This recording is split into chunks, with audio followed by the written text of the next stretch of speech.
land of the free because of the brave.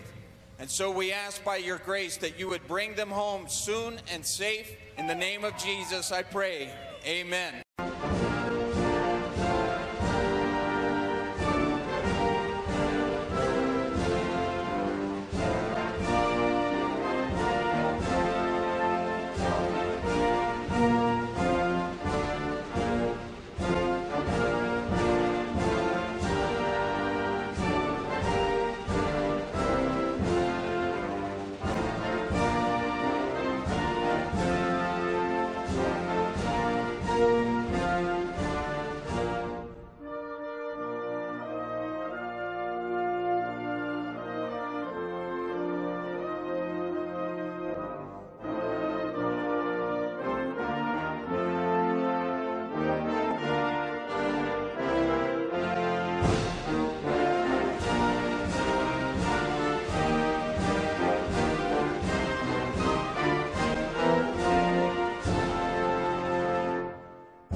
All right, everybody, welcome to SR Broadcasting. We're here tonight with PASKY's Slam Cake Vapes Truck Series at Pocono Raceway for 200 miles tonight. I'm here with Wingnut. What's up, Wing, brother? How you doing, man? Doing pretty good, dude. Looking for a good race here tonight. Qualifying just finishing up. And it looks like Chris Bouchard going to take that top spot. Ray Black Jr. second, and Michael Atkins Jr. in third. Got a lot of guys out here. Yeah, some real good pace going on out here tonight. Looks like it should be pretty good. I was watching these guys warming up a little bit, and it seemed like they got a pretty good handle on the truck. Yeah, if the race is anything like practice was, you're going to see a nice little bit of pack racing going on.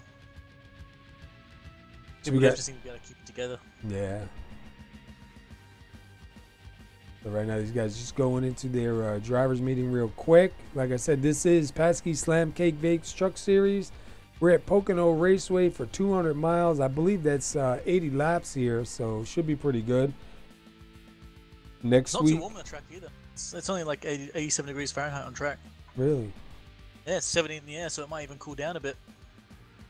We're at 3 p.m. too, so as we go later into the afternoon, it may start to cool down a bit. Not that it'll make too much difference here, I think. No, and you know, this track is with this new configuration and everything that they did, and they finally got it scanned in over here. I like it better the way it is now. It seems that it's a lot more raceable, if that makes sense, you know? Yeah. Definitely makes it more of a racing track rather than a suicide track. Yeah. And I think last time I was here, I was in the Cup cars, and had a really good setup. And dude, it was a lot of fun. Usually I come here and I struggle, but it was a lot of fun. So hopefully we see that here tonight. We got a lot of guys out here tonight, man. Yep, I believe that is 29. It's going to be a good race. So we're just about ready to go take the grid. We'll wait for these guys to take the grid. We'll go through the grid. Hopefully we don't see too many cautions because the caution laps here are long. And Yeah. Hope you brought a newspaper. I'm telling you, bring your lunch, bring your dinner, bring your taxes because you'll have plenty of time to do all of them. Yeah. If I have a race on Pocono, man, I'm gonna have like a mug nearby me, which is just loaded with iced coffee, so I can just drink it off. I might even get my lunch pre-made, it's just sitting there. I'm telling you. But I'm looking for a good race. Next week, these guys are going to be in Atlanta. So it should be a lot of fun, man. Atlanta's a good track, fast track, too. This is a good track here, too. The only problem is, once you get a couple cautions, man, cautions are just tough. Yeah, it drags on a little bit. But hey, that's qualifying over, so the race grid has now been solidified. And Chris Bouchard will definitely take the pole. Yeah, he's got the pole here, man. So let's run through them, shall we? All right. Got the grid up. So we got Chris Bouchard starting on the pole, so congratulations to Chris on that. Ray Black Jr. going to roll off second. Third is going to be Michael Atkins Jr. Matthew Terrell going to roll off fourth here. Fifth is going to be Jeff Hollingsworth. Sixth is Rob Jenkins. Seventh is Brandon Stokes. Robert Dudley is going to start eighth. Starting ninth will be Tanner Coster. Nate Siefker starting 10th. And we got Byron Rodney in 11th and Lonnie Barrington in 12th. Paul Cromway 13th, Devin Doss 14th, Kevin Pasquich 15th, Sean Weaver 16th, Hoot Baker 17th, Ron Holefield 18th, Willie Glenn 19th. Then we got James McDavid in 20th, and I guess we'll finish them off. We got Corey Budnot 21st, Johnny Antonucci 22nd, Bob Lacavara 23rd, and the final car of the lap is Francois. Oh god, I'm sorry. Francois Pelletier. I have to ask him later on. I'm really sorry, buddy. And then after that, we have, I think, no, Mark Jenkins is not here. Mike Whitaker is here, though. No, Mark Jenkins is, sorry. Mark Jenkins, Mike Whitaker, Brady Briggs, David Bigger, and Chad Witt. Awesome. And I love the way they start here, too, in the pits, man. It's cool starting like this. They need to do this to all the tracks. Yeah. A moment of badassery before the race. Or as I like to say, all your cars are very straight. And at the end of this race, they would have... I'd love to see them do the lineup after, just seeing like the cars like getting pushed out in their crumpled messes. Yeah, like how Facebook did the 10-year challenge, We should do the 80-lap challenge. See what that looks after. All right, they're rolling off, man. So we're going to get this thing fired up here. 80 laps tonight, 200 miles. We'll see if Chris Bouchard is going to take the inside or the outside on the start. I believe they have lane choice. I'm not sure if they're going to go on green or not. Good to ask. I'm going to quickly go back and do that, I think, because that's going to be useful information to have. Yeah, definitely. Take a quick look again at the weather on the track. Right now, 96 degrees on the track, 70 degrees on the air, so getting a little bit warmer. You got Chris Bouchard up there taking the pole. So it is leader's choice. But the green apparently comes out really early. So we may expect to see like a leader get caught off guard and get eaten by the pack. Oh. And you'll see, man, in warm-up, these guys are almost 5 wide going down the front stretch, man. You probably see guys ducking instantly down to the low lane, trying to get some positions made up. Well, they're trying to protect their inside line, yeah. And you can see how it goes for sure. As this is a big track, so 3-4 wide is possible without being totally suicidal, except the tunnel turn. Tunnel turn's better. Okay, we're coming around now. Everyone's all ready to go. Chris Bouchard's going to be leading them off here. Let's see if he gets a good run.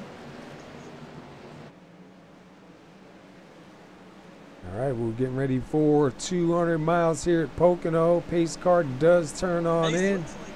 Yeah, that green was quick. That was literally green. And Chris Bouchard gets a really good run. Atkins Jr.'s on the inside of Ray Black currently. And always a bit of fighting going on.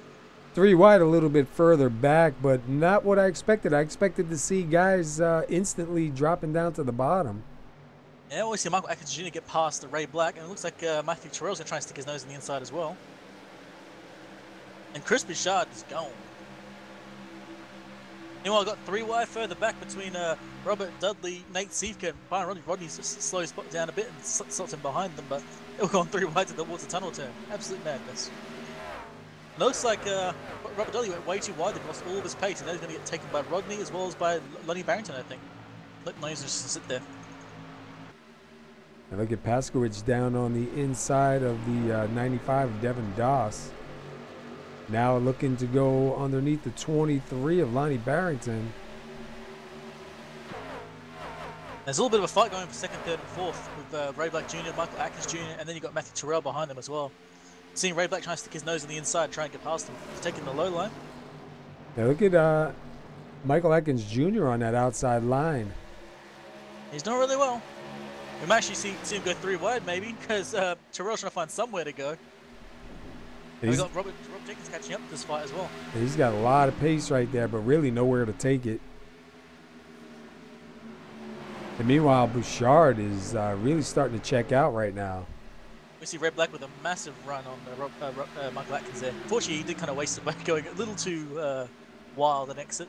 But he's going to be in the inside of it going into the final corner. Might see a crossover with Atkins. Nope. Atkins going to tuck right in behind him. But Ray Black back into second place. We see Jeff Hollingsworth behind them trying to get in the inside of Rob Jenkins as well.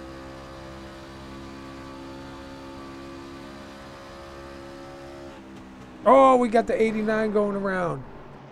Oh no! And then Hollingsworth just got slammed by the next car. Oh. Oh, a bunch of them still wrecking. Oh, the 42 got a piece of that. Oh, man, we got to go back. See, I can see, but it looks like Hollingsworth was expecting him to turn later like everybody else. Unfortunately, he turned early and got himself turned. The Hollingsworth car annihilated. Brandon Stokes got involved in that too. Stokes is always a really fast one. And he got caught in that one as well. oh, yeah, you see him right there with the 42, and then the 21 hits. Let's say, I'm loving, oh my god, that just wrecked like half the field for a while further back. Just Yeah. got real messy, real quick. Let me go back I here. love Nate Siefke's escape there. Nate Siefke's escape was just ridiculous. That he managed to get away with this without hitting something is amazing.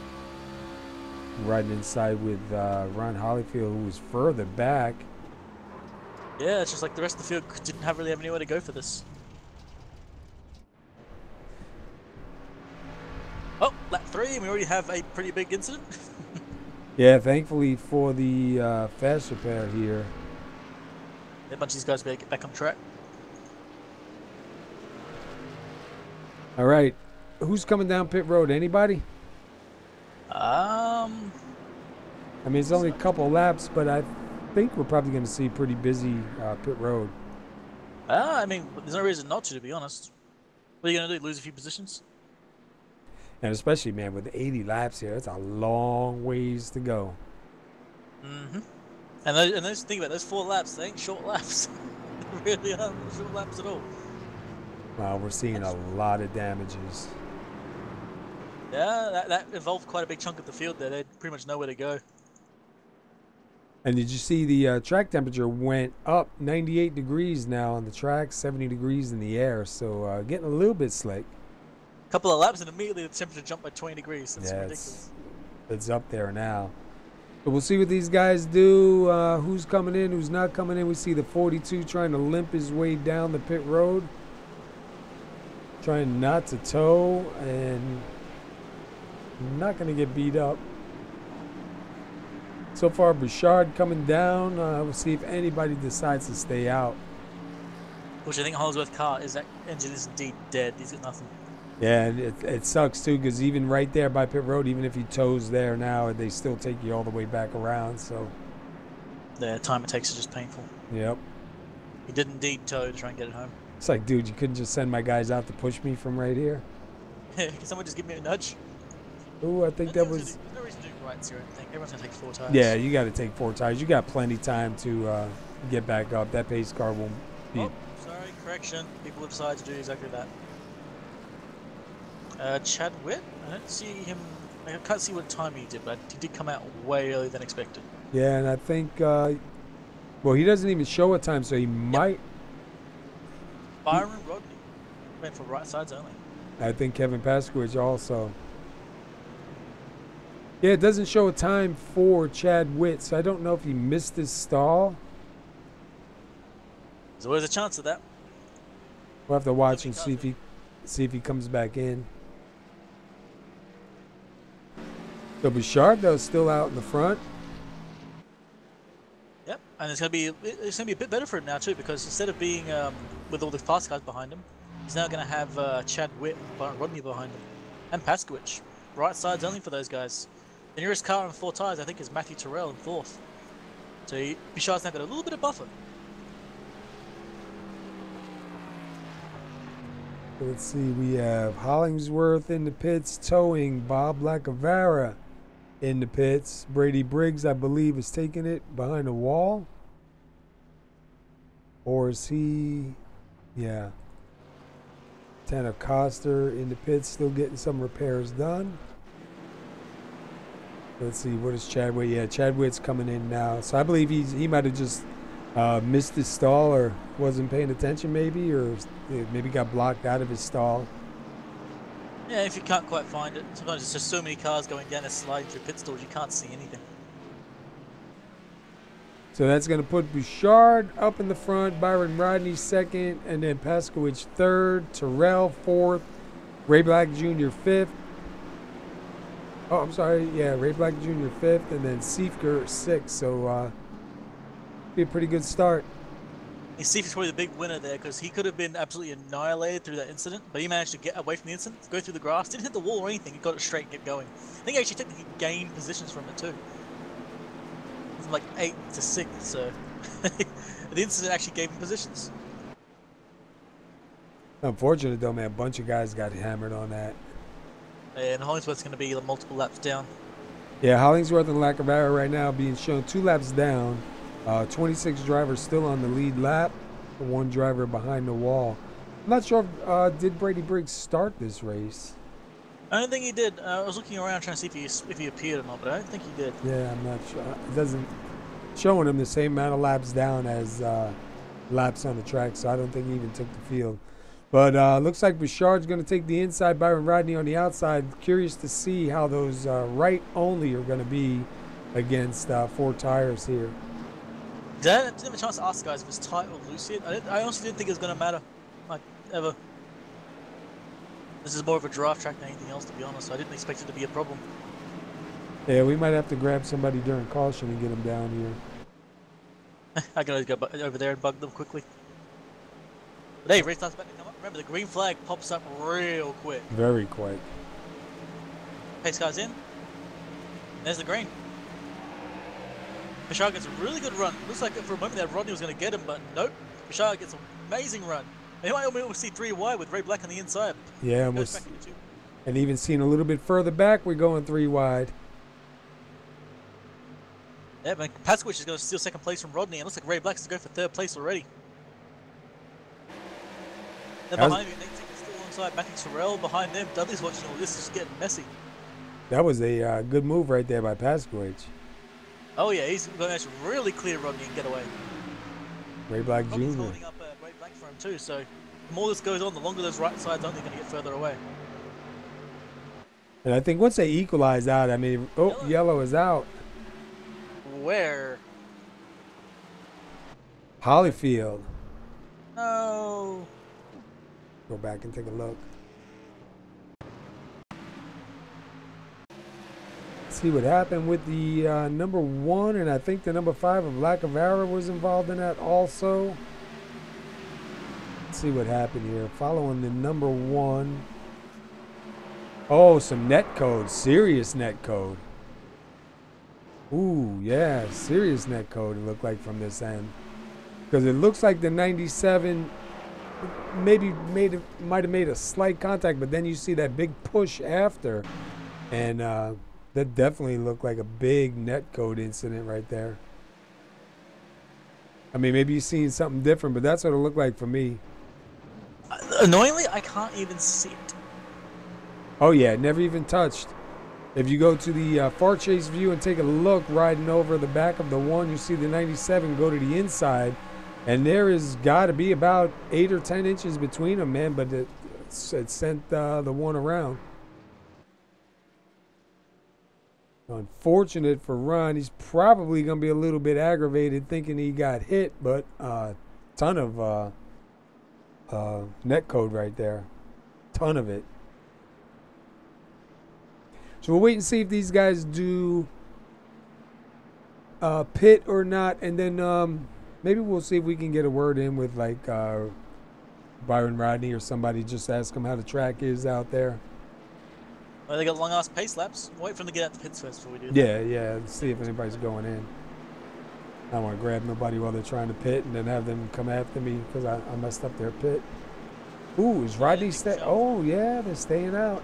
I thought they were all going to go in and Rodney was staying out, but no. Bouchard stays out. Pasquard stays out. I believe. Black goes in. Yeah, Terrell stays out. Seifker stays out. I'm curious if Black actually got baited by that. I'll have a look. All right, so I'm going to see Byron Rodney started 11th. He's currently sitting 3rd. Let's see if we can grab a word in with him. Oh. Hey, Byron Rodney, you got the SR booth. You got a copy? Yes, sir, Paul. How are you doing? All right. Hey, listen, we just wanted to get a couple words in with you. First of all, how's the track feel for you out there right now with the truck? The track feels fine. These trucks, they handle like aerodynamically like a brick, so they're washing up a little bit. They're tight on corner exit, but if you hit those corners just right, you get good drive off, especially turn 3, and the drag race is on. If you get a good exit on turn 3, you're able to pull some people. Yeah, we were watching. I believe you took 2 tires on that last stop. Yeah. Traditionally, you take 2 tires on a stop, it loosens your vehicle up, and that's what I was looking for here at this track. To get a little bit of looseness, and just that half lap before the last caution came out, those 2 tires were feeling good. Yeah, it looked like it was pretty good. We saw Kevin do the same thing. Kevin managed to take 2nd, and you guys looked like you were going to start equalizing out. Hopefully we see that again, but we got them long pace laps here, so we figured we're going to try to get a word in and see what you're feeling out there. What do you think you're looking like for green flag fuel stops? How many laps about? Green flag, I'm probably thinking that you could almost run 40 laps on green flag around here. Fuel stops, if we get some long green flag runs, I think tires are going to be more of an issue than fuel stops will on this one. So tire strategies and track position is what's really going to play into this race. All right, man. Well, listen, we'll let you get back at it. Thanks for talking with us, and good luck, bro. All righty, thank you, Paul. All righty. You can ask, brother. All right, that was Byron Rodney. You see him right there in the 75. Let's see, lights are still on, right? Mm-hmm. Pick a driver. Who do you want? Who do I want? Yeah, who do you want to talk to? Let's grab one more driver. We'll do one every caution, I think. Don't want to go crazy on it. Now we got a long caution this one. Grab one more guy and then we'll do one. Give me a second. Let me go bug someone then. All right, give me a second.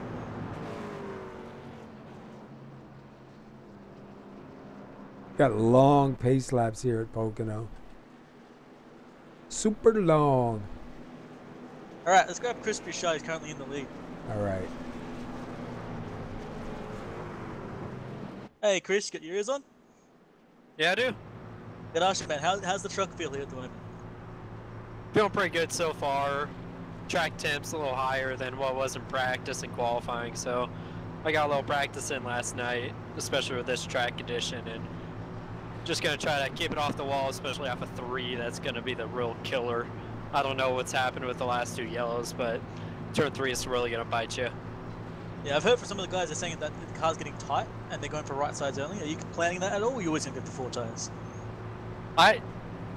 2 tires with 70 to go, I don't really ever see that working out.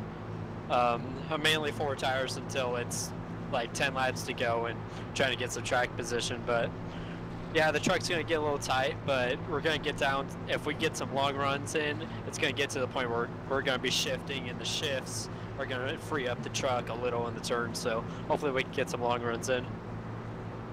Well, I hope you do well on the restart, brother. You've been doing well the first 2 times. Hope you kick ass, man. All right, thank you. Good luck, bro. All right, that's Bouchard currently in pole at the moment, trying to hold that first place position. Yeah, so far he's doing pretty good. 10 laps led. He managed to get in the pits and get out and still hold on to that top spot.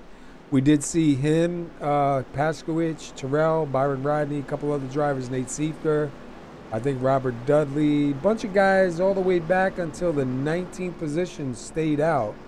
And then you got guys that went in from 19th on back. So it's going to be interesting to see. I mean, it hasn't been a whole lot of laps, but they are long laps, so I don't know. But you heard Byron, yeah, and you heard Byron say, you know, the right side tires try to free the truck up just a little bit. So we'll keep an eye once their tires start settling in a little bit, how good they manage to hold on. Oh yeah, see where it ends up for them.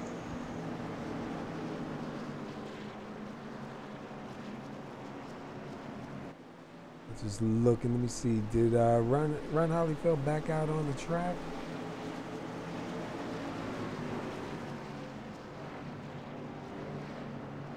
And to see how Bichard and Paskowicz doing this restart. Those, oh, we'll keep saying that green flag pops up remarkably quick.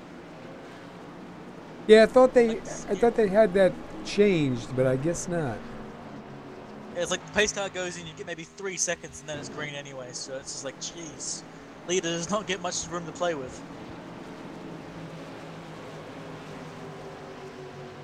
But to see if Paskowicz can make use of it. Alright, we're coming around the final corner now. Pace car's going to dive in real quick.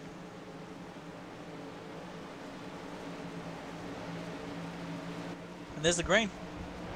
Shark gets a really good run there as well. Had a bit of a wiggle. Actually, the best run there was from Matthew Terrell. Actually gave Paskowicz a shot on the outside. No, yeah. And we're going to go 3 wide right behind them. And look, almost 5 wide further down. Wow. That is awesome. Yeah, it looks like Paskowicz is... looks like Barnes is going to get past Paskowicz on the inside. Terrell, when he gave Paskowicz that shunt, he lost a lot of pace. He almost lost his position, but he's still got Paskowicz ahead of him. And Nate's on his left side. You even see the 49 of Robert Dudley shifting around a little bit down there from the outside to the inside, gaining a spot. Oh, we got Francois Palizia spinning. Oh no, Tanner Costa gets caught in that. So does Jeff Hollingsworth. Oh no.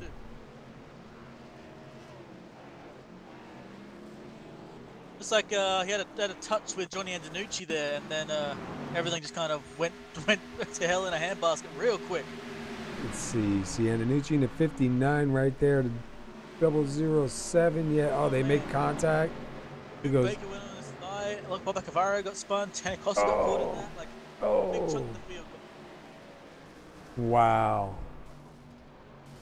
Who was that in the green truck back there?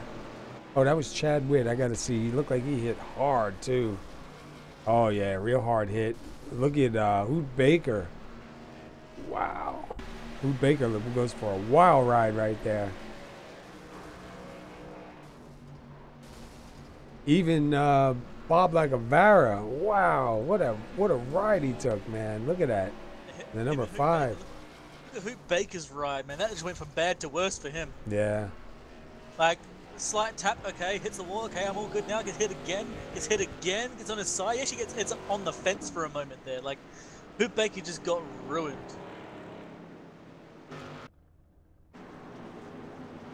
Oh man, that's a shame too for Ron Holyfield, because I think he used his fast repair and then just got involved in that, so I ouch. Yeah. Hollingsworth's car. There's like nothing left of it. Wow. A single straight panel left. Yeah, nose is all crunched. And a long way to go. Be surprised to see if those trucks can make it to the end. Oh, and people diving in the last moment to get that getting that pit entrance. Robert Dudley and looks like who was that? Paul Crumray. Who else we got? Yeah, Bichard, Rodney, Terrell, Siefker, Glenn, Stokes, Boudinot. A big chunk of the field went to the pits, but a few of them did not. Paskowicz out here leading some laps now. Robert Dudley up to second. Devin Dawson at 95 up to third. Paul Crumray sitting in fourth and at number 8. And we go back to the 89 of Rob Jenkins and then the 33 of Mark Jenkins. So I think Nate Sivka, I think Matthew Terrell, both of them took rights only. Yep, they both took rights only.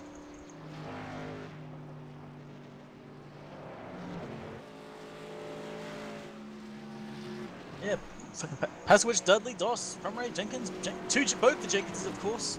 Of course.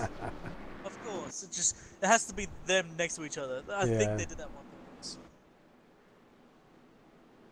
You see them coming through the tunnel turn right now.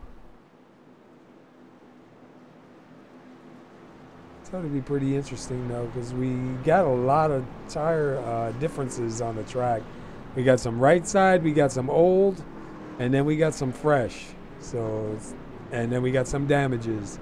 There's definitely going to be a challenge here. It looks like right now we got 23 still on the lead lap. And it looks like the 007 gonna be sitting in 23rd. Last truck on the lead lap. Lonnie Barrington, Johnny Antonucci.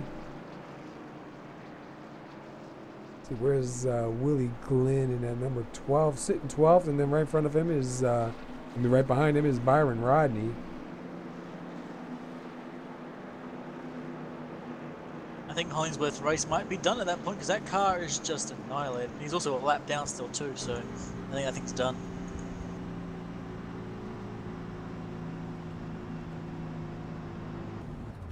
See if any of these cars that didn't go into the pits have any real pace. It's been mostly pace laps, but it still doesn't keep the tires a little bit.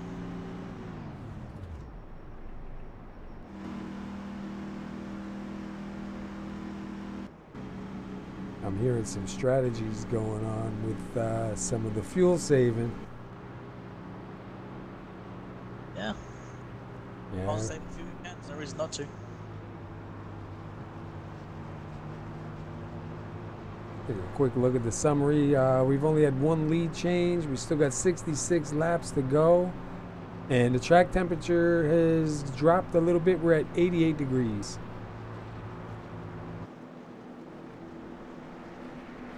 And I don't care if I see any food trucks tonight because I just ate before I got here, so I'm good.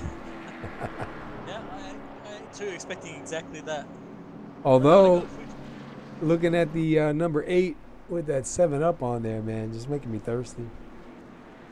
If you don't get thirsty, there's one that's got Jack Daniel's Tennessee Fire. I can't. I'm allergic to alcohol now, man. Last 3 years. That's one way to make you stop, that's for sure. Yeah. I mean, I don't really miss it because I get a lot more done, but you know, I miss having a cold beer here and there. I'll drink some non-alcoholic beer once in a while because it still tastes the same and I can still work. It's like chalk.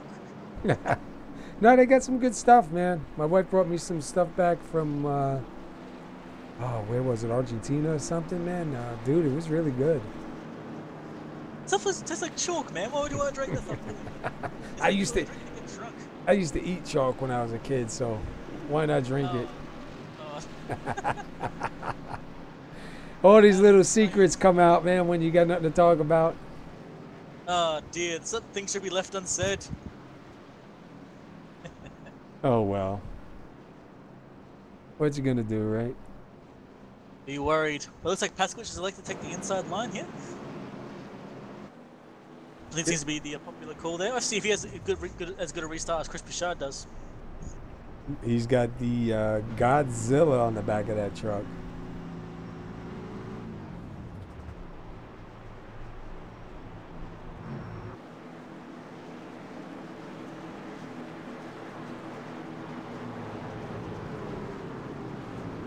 Still got a good sized field though. I mean, even though with some of the damages, unfortunately, a couple of guys got caught in that twice. So it's really going to hurt some guys tonight in the points, and obviously a little bit aggravated, but still got a bunch. Yeah, still got a bunch going. Oh.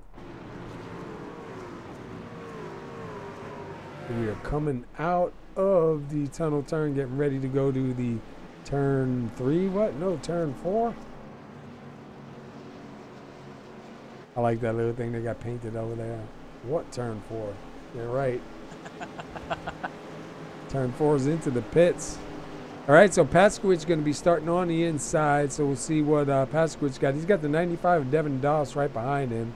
Outside, you got Robert Dudley and then the 8 of Paul Crumrace. So it should be a pretty interesting start here. Green flag is out. Paskowitz. Yeah. Dudley's not going to go in at all. Devin Doss is on fire, or he's just sitting on the rear. Oh, he's going to go to the outside. They actually separate quite a bit. You know, got Rob Jenkins on the inside of Robert Dudley now as well.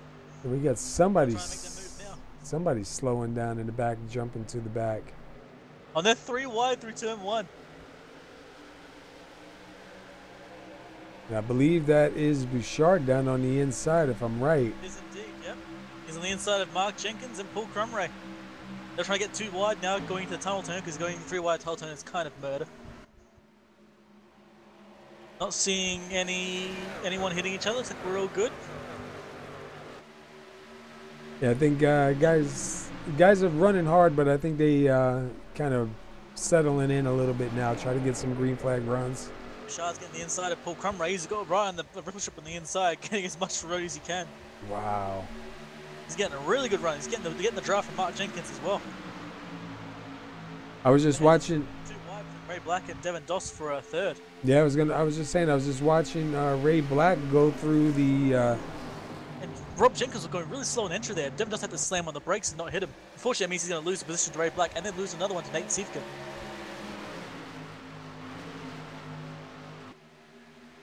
And you got the 21 of Brandon Stokes.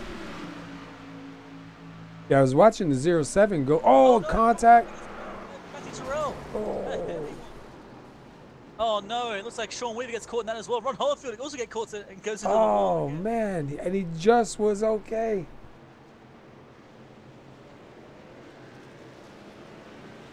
I think, yep, Tanner Costa, once again, is stuck on one of these incidents. Man, he's been in every one, and none of them have been his fault.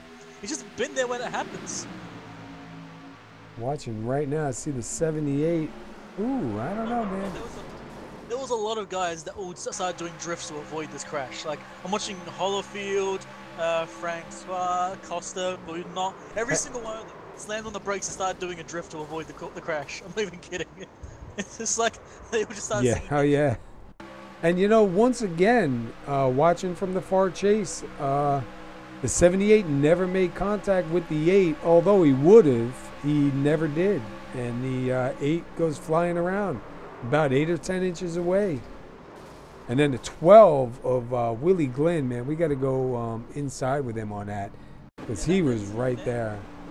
That incident there would have happened even without that. Yeah. It was a split-second difference. Yeah. It still would have been the exact same incident. Yep. That's what I say. It was definitely going to happen, but not even close, man. I would hate to be Willie Glenn there. Like, look at Willie Glenn's the worst luck ever. He was right there, too. Hard hit, man. Head on. Bam. Went from full speed to nothing and engine dead. That was Yep. ridiculous. I see the leaders going for a pit stop now. Has which Rob Jenkins or Ray Black? Or Nate Seeger or Devin Doss even. I think Devin Doss and Robert Dudley will have to pit this time. They're fallen back a few positions. Everything they've gained, they've probably lost. Get some tires, get back out there. Yeah. So let's see if Paswich is going in. Looks like he's going to, but he may do the old switcheroo at the last second. Nope, Paswich is going in. Oh, but look at... Jenkins is not. And neither is Nate Sivka. Or Robert Dudley. Byron Rodney. I believe that's a 707. Yeah, Mike Whitaker. Yeah, a bunch of guys stayed out.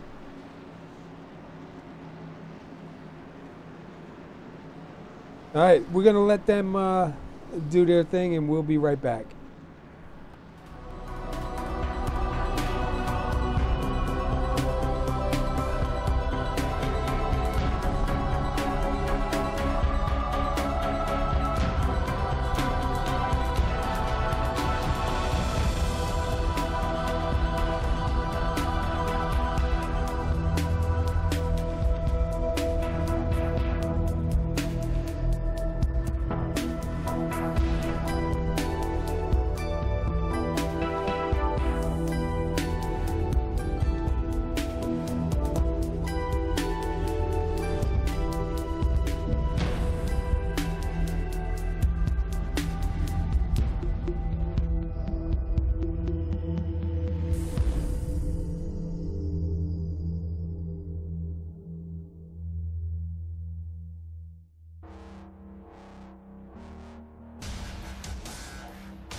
Okay, we are back live.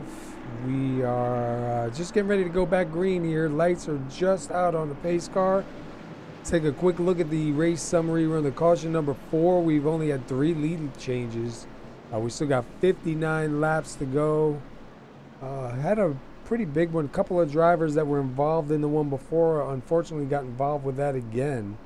And it looks like Jeff Hollingsworth, Hoot Baker, Chad Witt, Bob Lagavara have taken it behind the wall. We still have...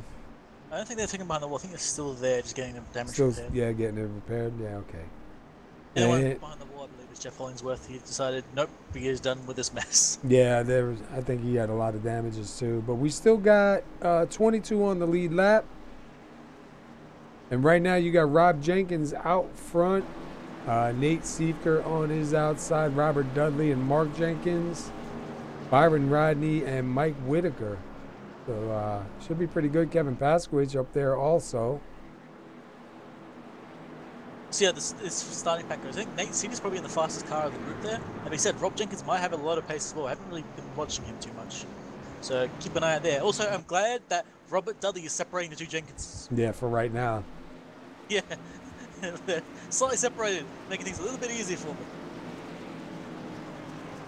Also, the move that Mark Jenkins started 25th, he's now in 4th. Same with Mike Whitaker, 26th into 6th. Yeah, these guys are up in the front now. Hopefully they'll do them a lot better. Yep, and we're around the final corner. See if Rob can get a good restart here, or if Nate Siefker's going to catch him and pass him on turn 1. Safety car is in. There's the green. And no, Rob Jenkins was asleep there as Nate is gone. Oh, and Robert Dudley and Byron Rodney are sitting right on the rear of him. They're just trying to find something. And we got Paskowitz on the inside of Byron Rodney on the front stretch. 3 wide, going turn 1. He's going to get the position too. And Robert Dudley real close with Mark Jenkins. Wow, go back a little bit here. Wow, these guys are shifting through here, man. Oh yeah. I'm seeing some potential 3 wides further back. I don't watch the leaders at the moment. Ooh, nothing yet, but they got real close. Paskowitz almost touched Dudley on that tunnel turn there. That could have been a mess. Looks like everyone made through the tunnel turn. Success. And Paskowitz with a good run right there, closing in right now. Yeah, he's on the inside now, Robert Dudley. That car's apparently just absolutely alive for Paskowitz. And we see, what is that? Rob Jenkins giving Paskowitz the draft. They choose who live or dies. That might have been a bad decision because Paskowitz is now right on his rear. Yeah, look at that run. Paskowicz's car's alive right now. It's really working for him. Most of the field is single files. Still a few guys going side by side further back, but people have started to find their position. Yeah, and usually we see Paskowitz with a really good run. He just has terrible luck. Yeah. He saw an amazing run of Rob Jenkins there. Oh, and I seen, who's that? Looked like Robert Dudley was getting ready to make a move. A little bit of a fight between Mike Whitaker, Michael Atkins Jr. and Francois Pelletier. I have to ask his name later. I'm so sorry, man. See these guys getting down on that little rumble strip, man, and the truck just bouncing around. You can do that for the first few laps for sure where your tires are fresh, but I think after a while that gets dangerous. We've got, looks like... Ray Black? Yeah. And ahead of them, looks like Paskowitz is going to pass Rob Jenkins for second. He's trying. He's got the pace. The car just come alive now. See how it goes in the tunnel turn. This is always the most dangerous part for these guys. Yeah, they're pretty well separated. Oh, look at that.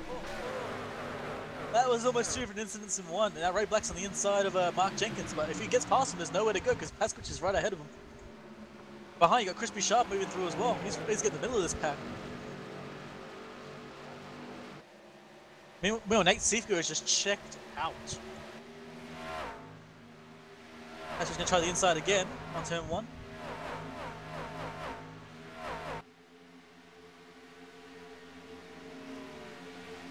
He's got the pace.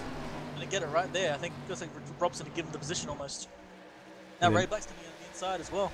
And Robert Dudley's still fighting it out a little bit further back with the 33 of Here we go Jenkins. again, side by side in the tunnel turn with Ray Black alongside Kevin Paskwich. Oh man.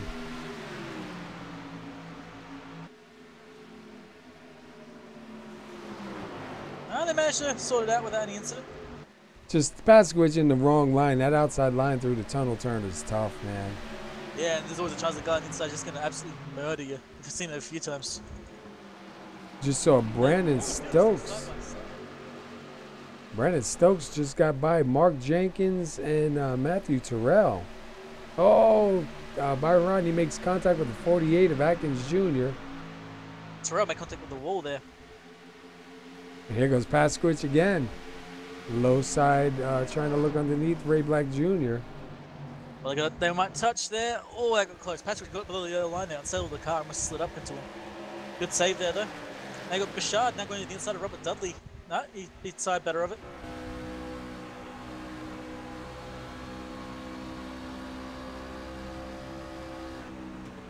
It's riding along on the roof cam of Bouchard at the moment in 6th. Side of Robert Dudley now, going into the final corner. Looks like Brandon Stokes is going to give him a bit of a shunt forward as well. Yeah, I think Bouchard's going to get past Dudley there pretty cleanly. Going to get right down. He's almost putting his wheel on that ripple strip again. Getting right over the yellow line. That's going to clear a clean pass. Dudley's going to try and counter-attack here, but I don't think he's got the pace for it, as Bouchard is getting the draft from Rob Jenkins. Meanwhile, behind, Terrell started attacking Brandon Stokes, who was behind Bouchard. But the cycle continues.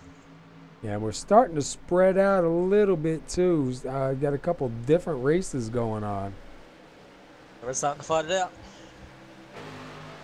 Well, Stokes is going to go to the outside of Robert Dudley into the tunnel turn. Don't quite know if he's going to get the pace there, but he's going to give it a try. Oh, and Bouchard was in the wall there. Everyone had a bit of a heart attack for a moment there. Yeah. What was it last week? Wasn't it Bouchard that everybody kept wrecking in front of him and he kept missing it? Yeah, it was, yeah. He was always just right behind the wreck for some reason. It didn't matter where or when, but he was right there. He did a good job, though, avoiding it all those times. But look at him. He's going for the pass here on Rob. He's got the inside line, so he's got a good chance of it. Meanwhile, Seifker is gone. I think Jenkins might have just scraped on the wall there. Because Bouchard got that pass real clean. Jenkins might try a counter-attack here, but I don't think he's going to have the pace going into the tunnel turn. I wouldn't want to try it anyway. And you still got Terrell and Dudley fighting it out. Going into the tunnel turn, you got Terrell on the outside. The outside line is not where you want to be, at least for me, not on that outside line through the tunnel turn. I think it's much better on the end. Dudley let off the throw there, so he didn't touch. So that was a scary moment. Yeah, it was a good move by Dudley backing off. Yeah, that could have been a lot worse. Dudley saw it, just like, nope, I'm going to back off and not cause an incident. Oh, and Jenkins was going to cross over Dudley, but it looks like another car. Atkins Jr. saw all this and went, nope, my pass. And Byron Rodney also. Yeah, 2 positions in 1 corner. Atkins going to go from 10th and possibly all the way up to 8th if he can get this past on turn 1.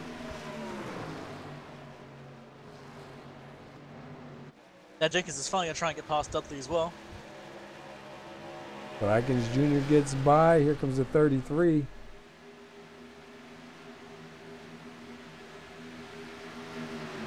Dudley got a good draft, though, from the 48. Oh, that was so close. Almost a moment. They're getting so dangerously close. They're just tempting fate, man. Now Rodney's on the inside of Dudley as well. Dudley's starting to really fall back. He's going to fall back at 11th if Rodney can get past. Yeah, Rodney went really slow there. I think Dudley just got a little bit mixed up there from the incidents almost just happening right around him. I think it just kind of shook him up. He needs a lap or 2 to get it back together. And Rob Jenkins just re-attacked on Matthew Terrell and got his position back. He's on the inside of turn 1 with a good overlap. He's probably going to complete the pass there. He does. See if the 78 is going to try a crossover. Nah, I don't think quite the pace and exit there to make that one work. And I'm seeing the 707 of Whitaker now on the inside of Devin Doss. And right behind them is James McDavid. And Tanner Coster. Tanner Coster's still in here.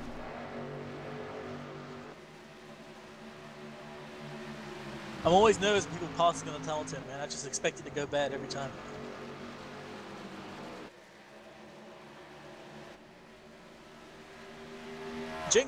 Rob Jenkins and Matthew Terrell are still fighting it out. It looks like Jenkins is going to complete that pass rather safely and get a bit of a gap from him too.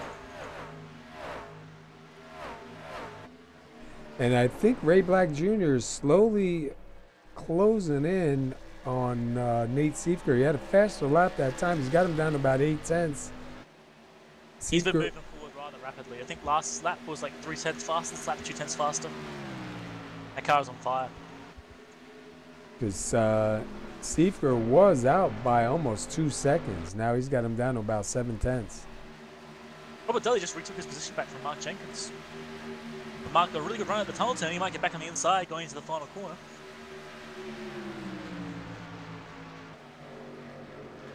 And he does. Rather clean. We might see a re-attack from Dudley again if he can get back on the inside. And he does indeed with a really good run. This fight's going to continue. My Rush is watching this like, come on, just make kiss and make up. Yeah, look at Dudley with a good run on the inside. They get real close. I actually touched there, I think. Jenkins went real low. They tried to squeeze Dudley down, but looks like he's going to lose position there to Robert Dudley again. Now David Bigger is behind Byron Rodney watching this as well. We'll see what Byron Rodney, if he's got anything to try to get by the 33. Ray Black Jr. is right behind Nate Sitka. Wow, that was fast. Yeah. 4/10 faster that lap. Oh, and he almost goes into the wall there and loses quite a bit of that pace. Nate's probably wiping his brow on that one. That could have been close.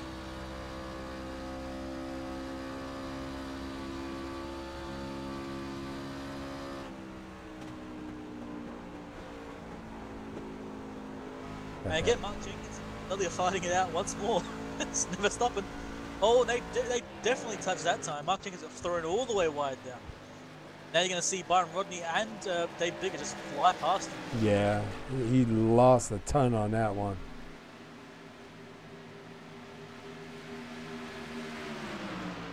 Dave Bigger in the 57, going to be able to squeeze by. I don't think Jenkins will try and fight that back on the tunnel 10. And again, we see Ray Black closing in rather rapidly in Nate Sitka. Yeah, he gets him right here, but coming out of this turn 3, ooh, looks like he might have a better run this time. And Bashard's behind, he's watching too, and he's gained on these guys by about, what is that? By 3/10 last lap. So if they fight it out, Bashard's going to get back in this fight. And they're fighting right now. But it looks like Ray Black might complete the pass going through turn 1, and he does indeed. See if Nate can try any counter-attack, but I don't think he's got the pace at the moment to make that work. I think Nate might have heated those tires up just a little bit on that start. He's got the draft. See what he can do through the tunnel turn. Oh yeah, look at that crossover. Oh, and Ray Black goes to the wall. Nate's losing control. Oh. And he can't save it. Oh, he's got him locked up. Are they going to miss him? Everyone's going to miss him. Everyone got around it perfectly. Wow. And that, unfortunately, wasn't even really Nate Sitka's fault. That was Ray Black for hitting the wall. Ray Black hit the wall, and Sitka hit his inside corner as well. Oh, we got to go back. I think if the wall wasn't there, Ray Black probably still would have been hit by Sitka because of how fast they were racing, but that wall did not help it at all.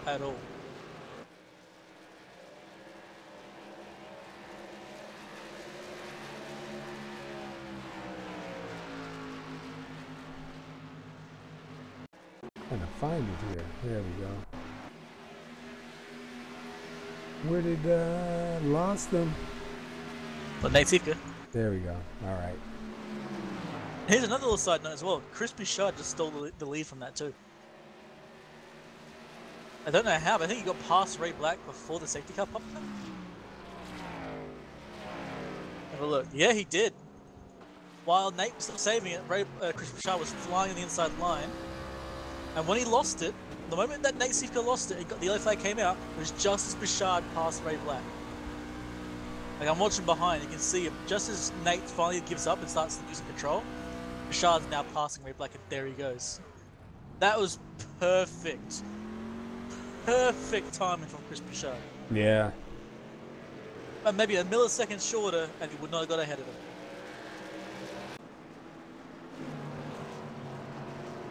Wait a second. Is your trading paints not working? Yeah, why? That's not Nate Sifka's paint. I'm just seeing him in like a red. That's not his paint. What do you He's got, see? like, pink and yellow. I see. I'm seeing him in just a red and white.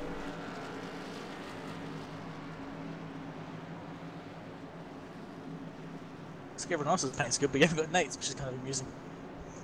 I see. I think everyone takes 4 tires here. It's been a really long run. We're actually almost halfway now.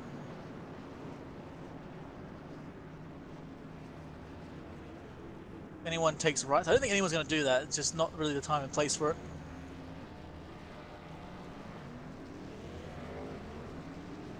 Well, hold on. Apparently someone did indeed do it, I think.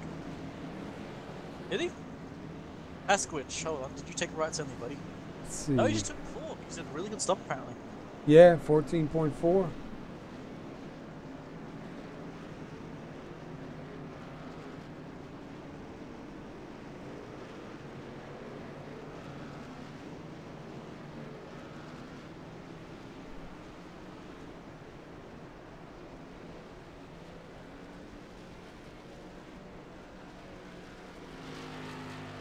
Bouchard still managed to hold on to the front one more time. Yeah, no one took rights there, so he had that one advantage we all love to have, the final pit box. Just put your foot down and exit. Mm-hmm. But look at the top 3. You got Bouchard, Stokes, Paskowicz. But Paskowicz showing that he's got a good truck. Yeah, it is Stokes Paskowicz. What the? Why is mine lying to me? Hey, why you lie? Yeah, it might need a minute for it to catch up.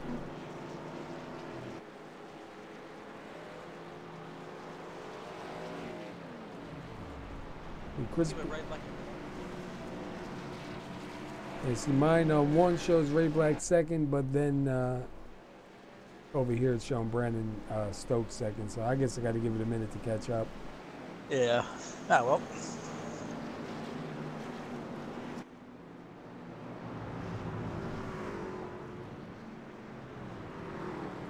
That was a pretty good run right there. Man, unfortunate to see that happen.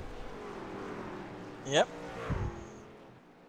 But that is part of it. So who do we still got now on pit road? We got Rob Jenkins coming back down, Willie Glenn. And then we have Chad Witt, Hoot Baker, Bob Lacavaris still getting repairs done. We've had 6 lead changes, and we still got 43 laps to go. Let's see what's the temps. Ooh, 90 degrees on the track, man. It's raising again. Definitely raising up. Oh, yeah. And Seifger all the way back here in 20th. Rob Jenkins in the pits still in 22nd. He's been in the pits for 37 seconds. Mark Jenkins still in the pits getting some repairs done. Might as well. We're still not even halfway through the race just yet. We'll be halfway on the start, I believe.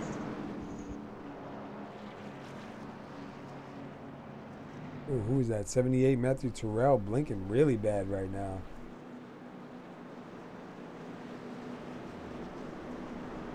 Not sure if he's going to make it back. Oh, there he goes. He's back. He's here. He's gone. Look at Tanner Coster up here in 8th.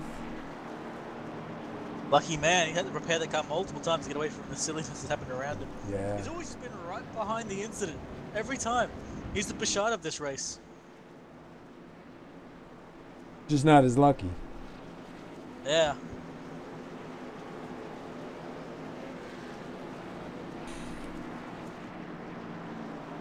Corey Budina started 21st. He's up in 9th.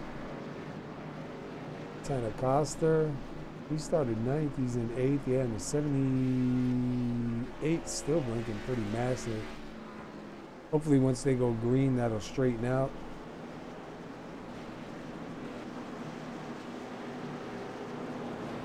So looks like Bouchard gonna take the inside, but he is gonna have Brandon Stokes right there with him.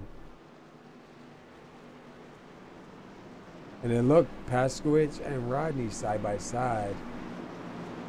See how Bouchard versus Stokes goes for sure. They're both really fast guys. Can't wait. And then look, the 707 sitting over there in 7th. That boy's gonna get up there. Telling you. That trippy paint job, man. I like how his number is 707. The car next to him is 007. I don't know. For some reason that amuses me. It does it. Wait, hold on. This guy's number is 007. Why is it not James Bond? Yeah, and they are right there, right next to each other too. Yep.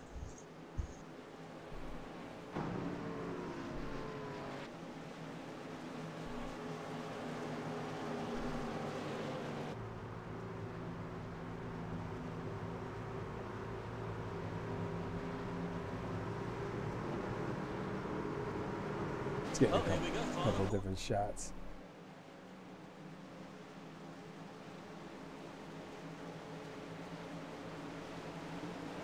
Crowd is on their feet. Safety car's in. And there we go, it's green.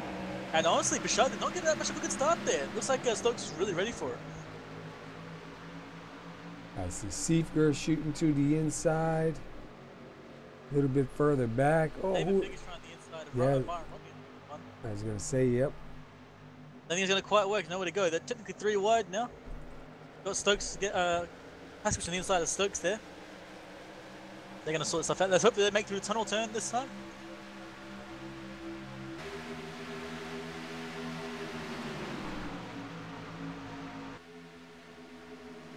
I think Bigger willingly slowed down so he can slot back in.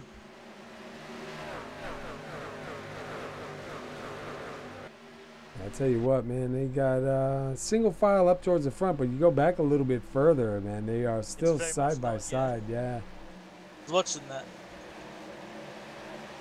Watch Ray Black Jr. He's got a lot of pace trying to get past this field now. He's getting stuck behind that car, James McDavid. Looks like they almost got stuck together. Yep, Devin Doss trying to get the inside of Sean Weaver for 11th. Oh, see that rear of that car wiggle and entry. Wow. Yeah, there's a lot of bumps right there. Oh, somebody's up into the wall. They do save it. Paskowicz on the inside of Brandon Stokes going to the tunnel turn. And it looks like Stokes just gave it to him. Just outright gave it to him there. He's going for the crossover here. He is indeed going for the crossover.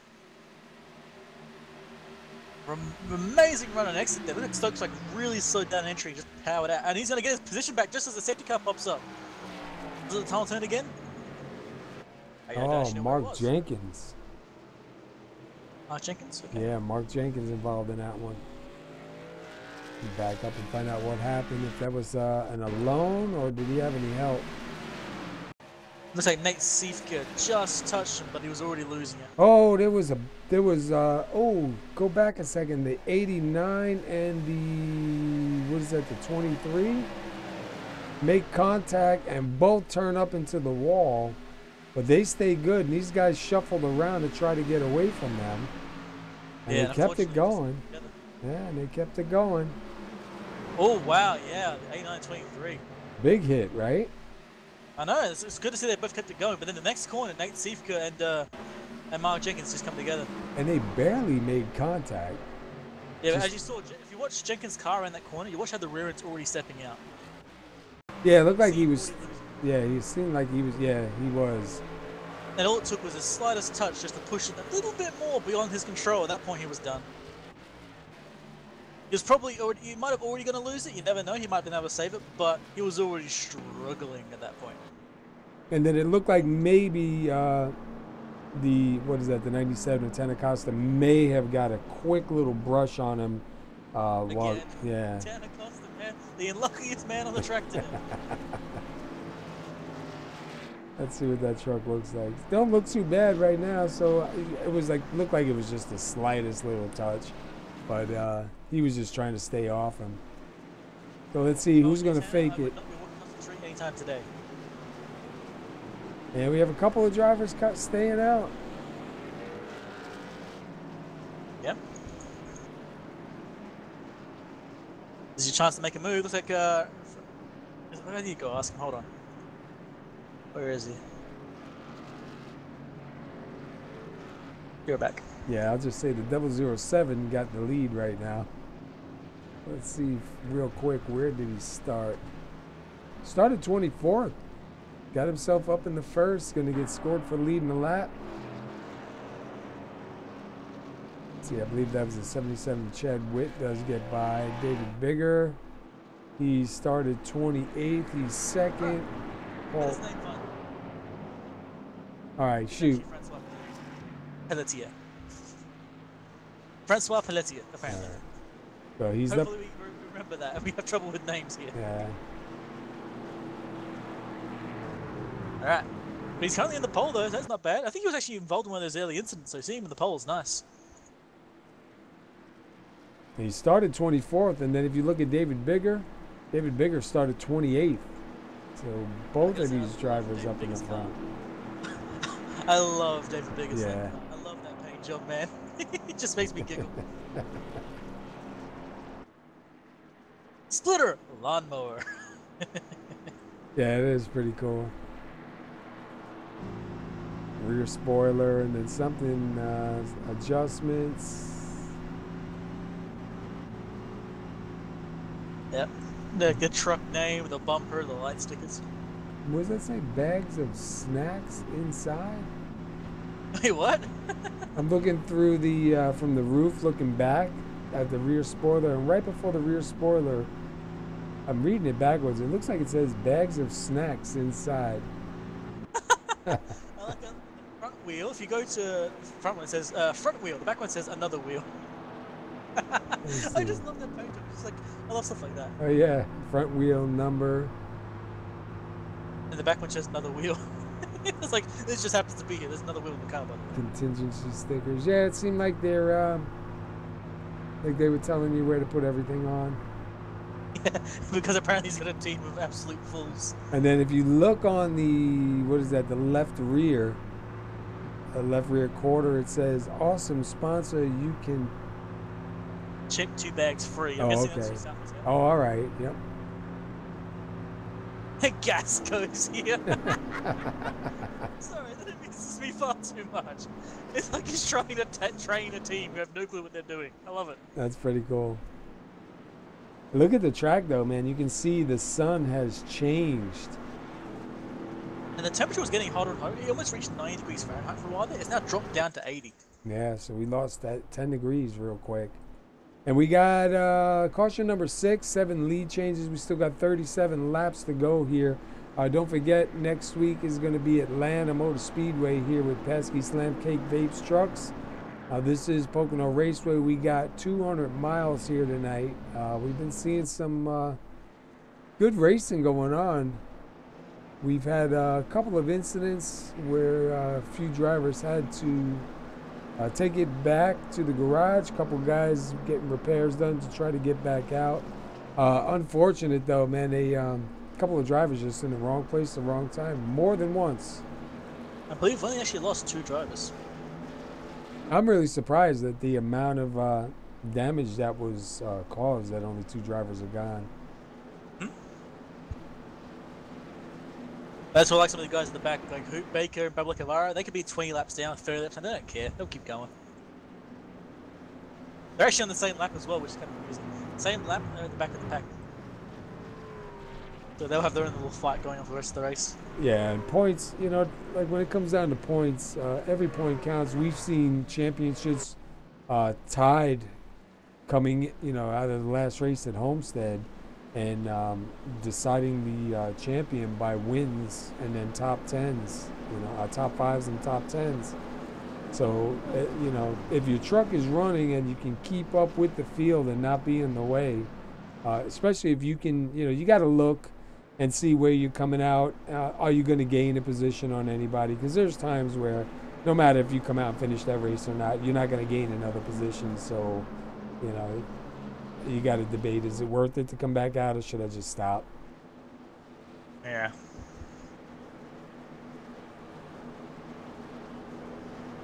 But I am running out of drink.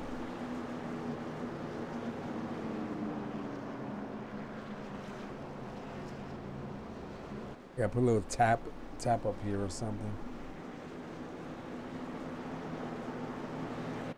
All right, so let's see what Francois does. He's got the inside, David Bigger on the outside. Then you got Crumray on the inside, Doss on the outside, Dudley on the inside, and Ray Black Jr. on the outside. Your top 6. I have to see how this goes for sure. Let's see if Francois can do a really good restart here. He's got to be on the ball for this one, because if you make a mistake at the restart, you're going to get swallowed up with the entire field. He's on 8-lap tires, so I mean it's not really bad. Yeah, his car's probably fine. Same with David Bigger as well. He's got to be on the ball on the restart.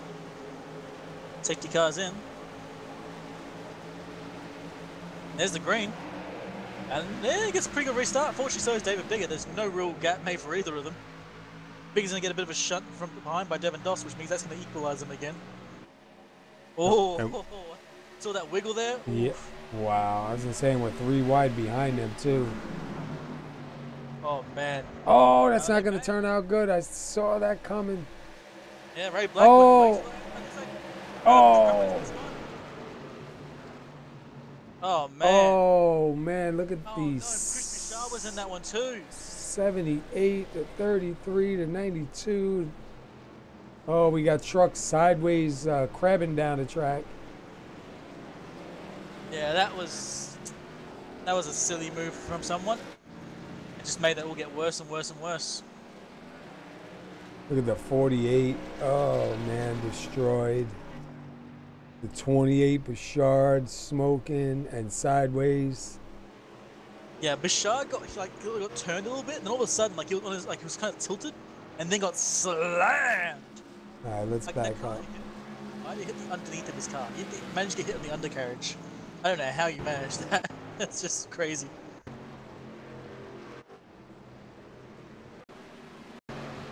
Yeah, and he was all over the place, too. Look at his pit entry. I'm sorry, I'm really laughing at that, but it's just trying to get that thing to go in the pits is amazing. Oh my god, how bad is that crabbing? Wow! Wow, look at the 8. It goes up. Wow, the 28 on his side.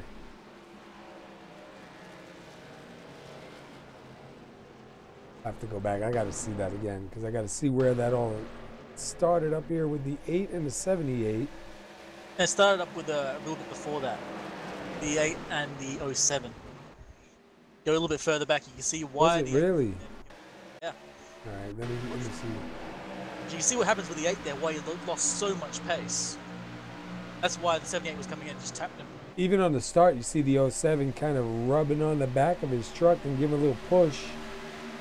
They go 3 wide into 1. Oh yeah, they make contact. The 8 slides up and then the 78 tries to go through. At that point, it's game over. Wow. Wow, you got to ride with Hoot Baker on this one. Hold on. Let's go in with Hoot Baker. He actually jumps over a truck. Really? Yeah. Watch, we're riding with Hoot Baker. I got to back up again. Yeah, he pretty much does, doesn't he? Tends to be a monster truck for a short time. Yep, right over the 49, and then, oh, dude.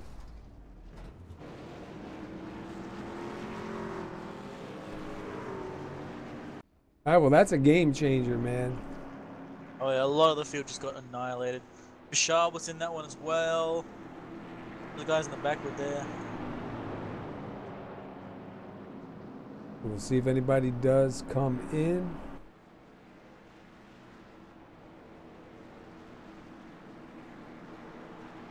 Well, I think they've meanwhile, already gone in. Might be on replay, maybe?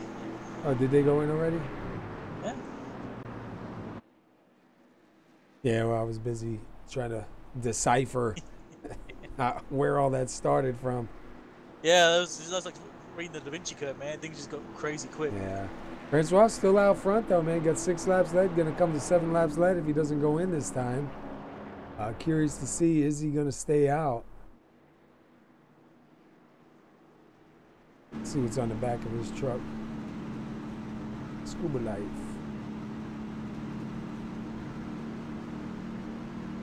Go back to Devin Doss. Ray Black Jr. Byron Rodney, man, I wish I could see who's behind him. Kevin Pasquards. Let's go to the nose of Pasquards. Yeah, look at that. Passing side suicide. Student driver. See how this goes. A few cars up the front got some damage too.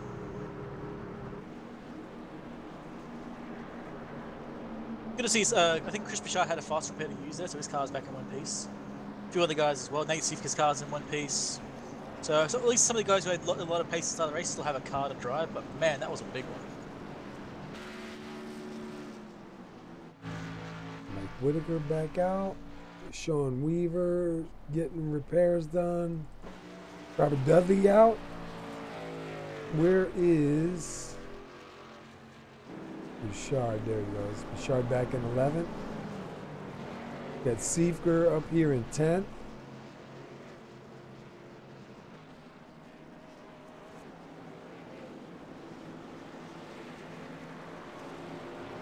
Stokes up here in 9th. Corey Bunot in 8th.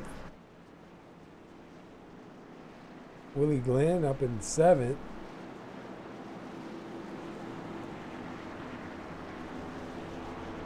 And Byron Rodney and Pasquards again right next to each other. Seems like those guys can't escape each other tonight.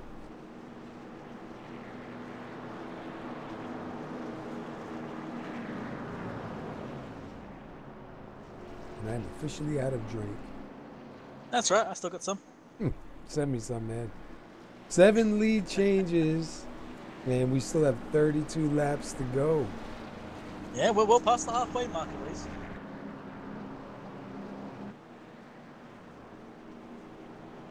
We're just waiting for the pace car lights to go out.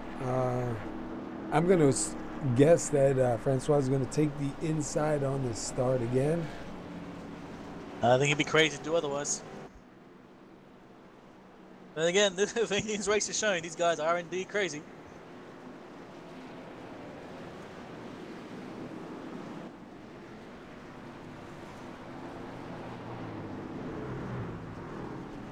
No, pace car lights are indeed out. And Francois did take the inside line. We'll see if David Bigger has anything for him on the outside. Bigger definitely had pace last race. Let's see how he goes. So the freshest tires here is going to be Chris Bouchard back in 14th. Thing is, at the freshest car as well. Brand new and repaired. And he is the last driver on the lead lap, am I right? Yeah. Yeah, he's actually in the pit right now, too. Taking another set of fresh tires while there's no caution. Top off now while you can. I think he's hoping for no cautions and just run it to the end.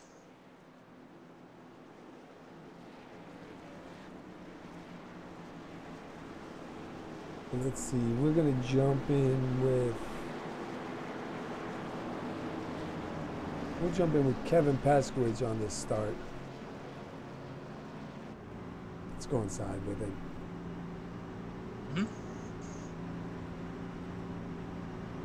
Okay, I'm going to ask you, how many laps do you think we're going to have till the caution? What do you think? Think we're done? I think we're going to see one more, but I don't think it's going to be for a little while. But as we definitely get closer to the end of this, you know how it is, it's more take than give. Yeah, I'm going to guess, and this is being brutal, 3 laps. That's my little bet. somewhere in or around 3 laps. We have to see though. Pace car's about to go in, going around the final corner now. And we're inside with Kevin Paskowitz in 6th on the outside line. Yeah, we've seen safety car's about to go in. Safety car's in, and there's the green. And Francois did not get a very good restart there. Actually, looks like David Big had a better one than he did. That being said, he's got the inside line to turn 1. Back a little bit to 8th.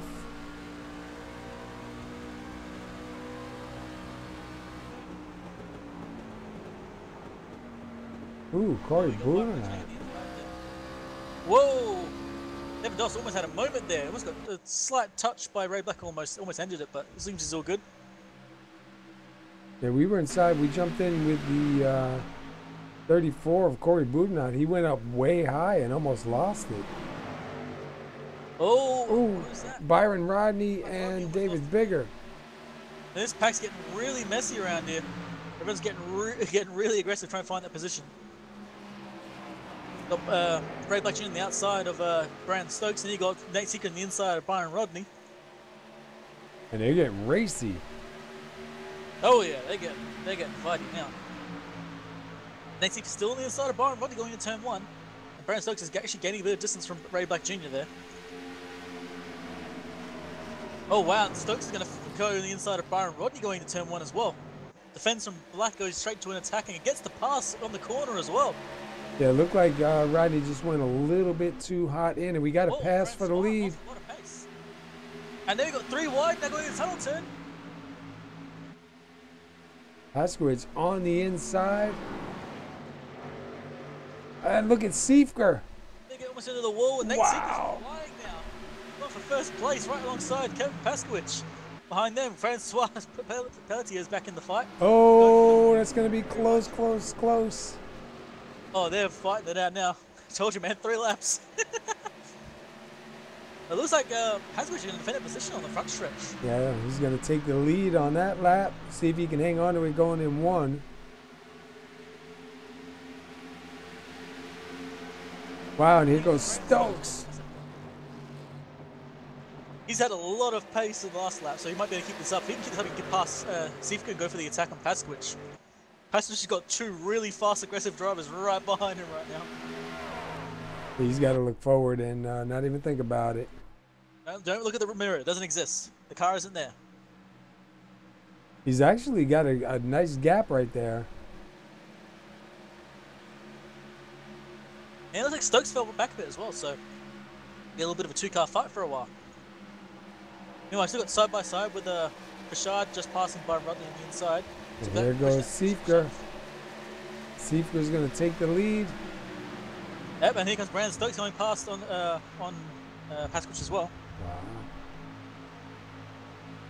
Yeah, and he'll take that spot. So Paskowitz going to jump back to 3rd. And who is that? The 95 Devin Doss slowly closing in on Bigger. Yeah, see if he's got the pace for it.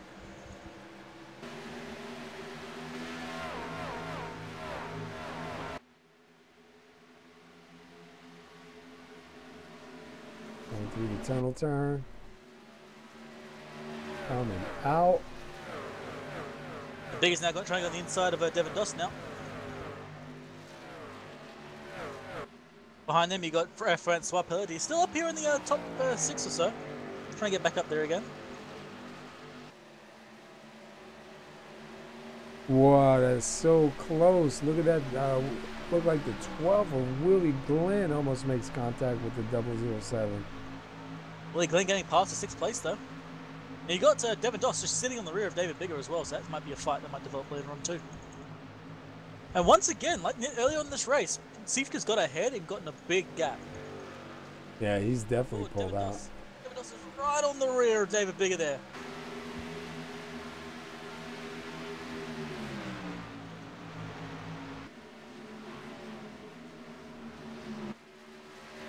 Oh, and Robert Dudley having a slide. Manages to save it just in front of Bashard. That's probably having flashbacks of last week where everyone's crashing. There goes Doss to the inside. And he just clears him. Oh, yeah. Further back, you got to Francois Pelletier fighting it out with Ray Black Jr. again.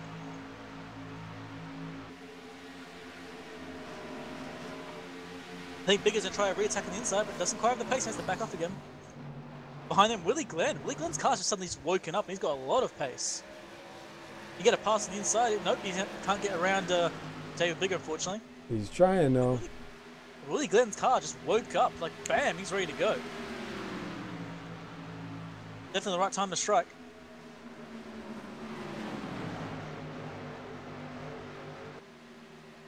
You get the top. Oh, what's going on back? They can just get a little bit of overlap here. Here comes Ray Black. Ray Black's touching. Yeah, they are leaning on each other. And they're fighting back behind them too with the 007 and the 28 of Bouchard, man. They were going at it. Hurry up. This pack's building up now. David Bigger's holding them all up. And 007, Francois going to the deep inside. 007 versus the 07 because of course they have to be near each other. Oh yeah, why not?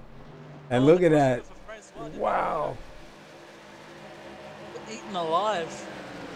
Now Matthew Terrell's going to fly past him as well, so that just did not function. Willie Glenn's just riding the bumper of David Bigger, trying to find a way past. And even Ray Black Jr. was on the outside, back down to the inside, back up to the outside, now behind David Bigger. Willie Glenn just let him pass, and he's now just like sitting back with Bouchard. He just did not go through the Talentan with any real speed. Now Bouchard's past him as well. You're going to have Matthew Terrell pass him as well. Willie Glenn just giving up his positions. Don't do it, man. Come on, fight. And Ray Black's going to try and get on the inside of David Bigger on the front stretch.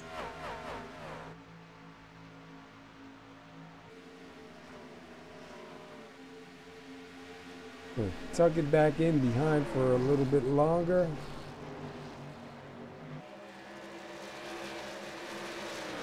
Slides up. Just kind of running together a little bit. And meanwhile, Sifka is gone. Yeah, he did that before. He got out about 2 seconds ahead, but they managed to pull him back in. Bigger on the inside of Black. Looks like Black tried to attack on the outside. Yeah, he almost had him. He got to his outside and close. Oh. Black Jr. was going for the attack. That was the worst timing for Ray Black Jr. Where is the safety car? Can't find it. Am I lost? Yeah, I'm not seeing who it was unless it was on. No, Chadwick's 15 laps down. Yeah, I'm not sure. I'm going to check Sean Weaver in the 37 because he seems to be the furthest off. So let me back up a little and see if he had anything with it or if he was just off pace. I think he's just off pace because of damage, but I'm not seeing where this caution came out from.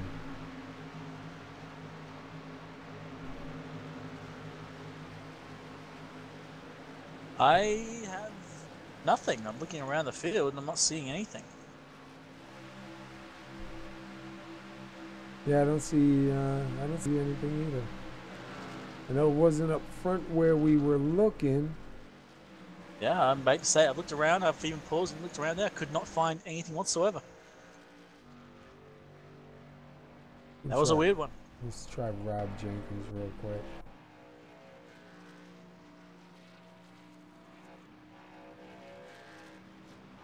Yeah, not seeing anything, not really sure where that came from.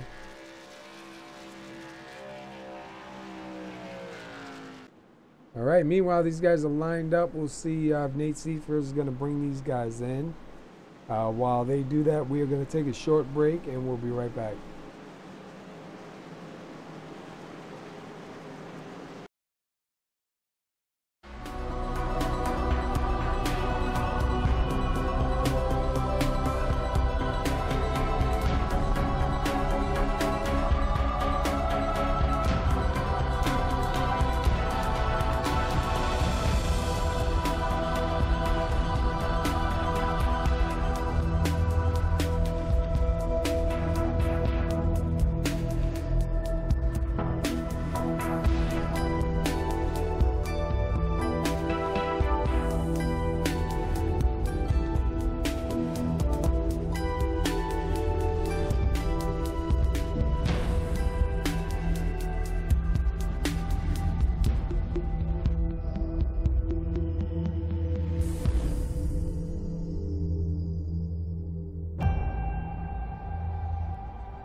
Growing up as a kid in Oklahoma, where I'm from, the Chili Bowl is the biggest race that we have.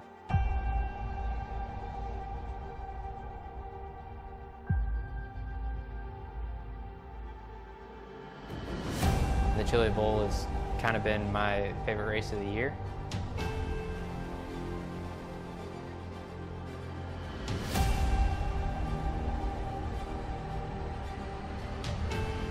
Growing up a dirt racer in Oklahoma, that's kind of the holy grail.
Truex in the outside, contact made. 56 slides it at a 4.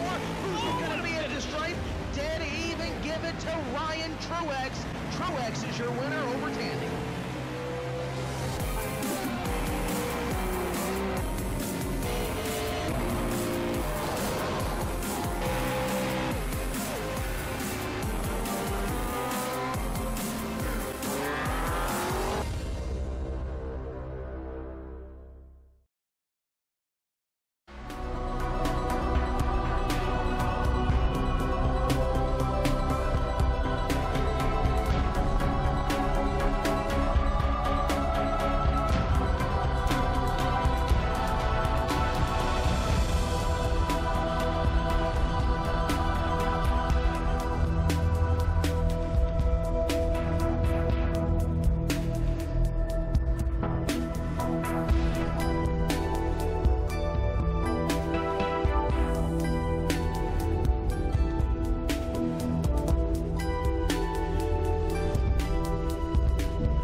All right, we are back live.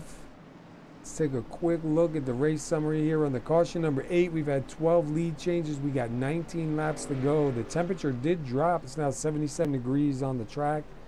So that should give a little bit more grip to some of these drivers. Who's up in the lead? Brandon Stokes up in the lead? Or no, Nate Siefker. Nate Siefker. All right, it's showing Brandon. Nate Siefker on the inside, getting ready to take us back green. Good to see Siefker get up here again. He was in the lead earlier in the race, and then all that mess happened, and he got back in the lead again. So it's good to see him back up here. He's definitely got the pace to make it work. Even Pasquich is sitting third too. He's showing his car works. He's not like he's the slow one today. He's really got the pace. Yeah, and he's got a lot better luck tonight. Yeah, and got Bashar back in 7th, so he's not too far behind from us too. And he's been moving forward as much as he can. Getting caught in like every single incident, but he's slowly getting there. We have 17 on the lead lap. Pace car goes in. Green flag is going to fly. And it's out. Look at Nate's run there. That was a really good start for him. Brandon Stokes also got a pretty good start, man. Those two guys kind of separated at the moment. And I got Crispy Shy actually pushing David Bigger forward to try and get him to go faster. It looks like Nate's going to clear Brandon Stokes on turn 1. Oh, behind. Looks like Pasquich might be able to clear third. Then you got David Bigger and Devin Doss side by side. Then behind them you got Willie Glenn and then Bashar and Terrell. Everyone's getting caught up in here. Wow, look at Paskowitz trying to get down. Oh, they make contact. No, just when I said he had better luck tonight. Oh, and Tanacosta into him. Again, Tanacosta? Yeah, he tried to miss him. He slid right up into him. Paskowitz suffering some heavy damage. Who's that? James McDavid suffering some heavy damage. Yeah, that was a whole lot of silly there. Alright, I think Pasquich saw Doss trying to go for the passing inside on the tunnel turn. He's like, no, don't do it. He's trying to block him off. And Doss does it anyway, right onto the other line. There's no way he's going to pull that corner off. And he just murders Pasquich. There was no way. Yeah, and then,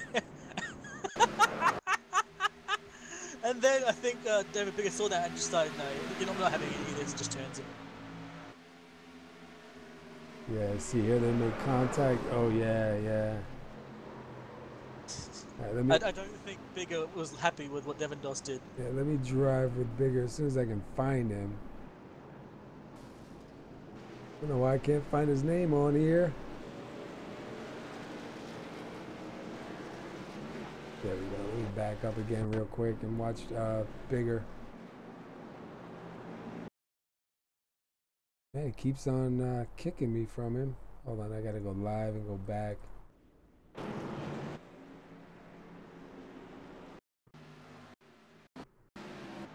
He must be blinking or something because it's not letting me get to him, so cannot take a look.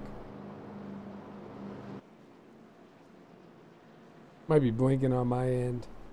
Yeah, well, essentially, like, Bigger was right behind that incident. He was literally the next car on it. Got a touch in the nose by Devin Doss after the incident. And he went to the inside, and Devin Doss maybe just cut a bit too low, or maybe Bigger turned up to him. It didn't look like he did. But either way, he just turned Doss after that incident. So I'm gonna pretend that he did that intentionally because it probably fits them more. Okay, Crispy Sharp back in the pits. That's a brave move because you know you're gonna be in the back of this pack again, brother. I don't think you want to be there.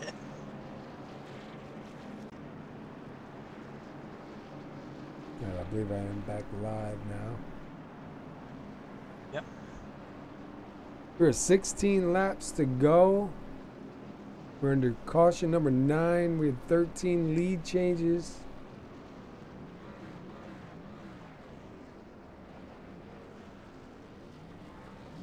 Right now you got Nate Siefker up in the front.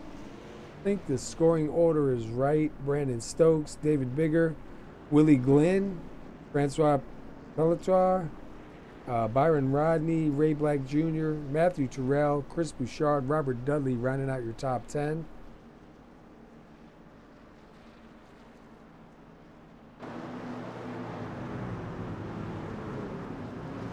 And I just got finished saying too, Paskowitz had some better luck tonight, and you cursed him, man.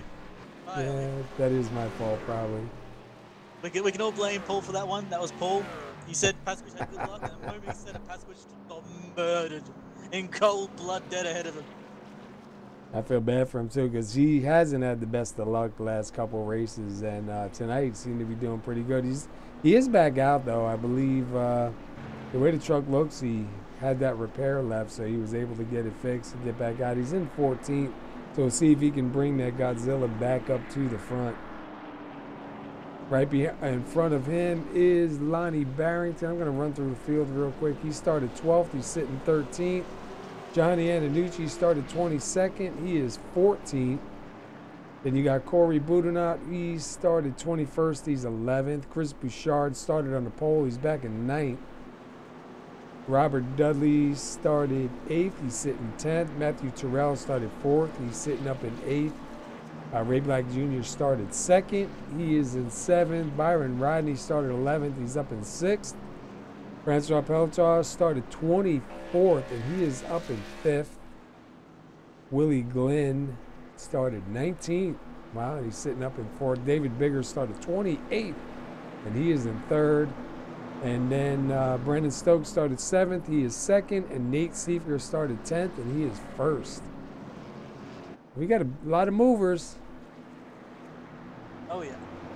Looks like Devin Doss did take it behind the wall as well. We've lost what is that? 1, 2, 3, 4, 5. Only 6 drivers out of 28. We lost 6. That's not bad, and we still have, I believe, I'm not sure if Mike Whitaker he's in getting repairs done. So I'm going to say we have 15 still on the lead lap. If he gets the car back out before the safety car gets there, he can get back on the lead lap, no worries. They're still on the backstretch, so he's got time.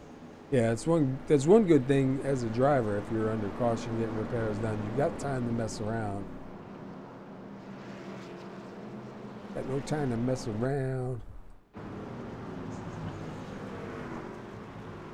Under green, though, even under green, not really so bad, honestly. You just don't want to be like, I'm looking at the 57 David Bigger. He's got some serious nose damage on that truck. Yeah, he ended up rear-ending Devin Doss after that incident because they slowed right down. And then he probably got a bit more damage to Devin Doss again after when he turned him. That car's pretty bent. Yeah, that's going to hurt. I don't think you realise how bad it is because you look at his cockpit view, it doesn't look too bad. He damaged, yeah, but he doesn't realise how bad it is. His wheel is straight. They're like, oh, the car's probably fine. You look at the front and go, oh my god, no, it really isn't. You can see that left front picking up. Going with Brandon Stokes. Yeah, you see his front left of his bonnet lift up a little bit, but he doesn't. I don't think he knows how much that front end is just ruined. Well, I think he's going to find out as soon as they go back green. Yeah, he's going to hit the accelerator and go, where's my power? Where is it? What am I on, like 4 cylinders? Yeah. How am I driving a little Hyundai Excel?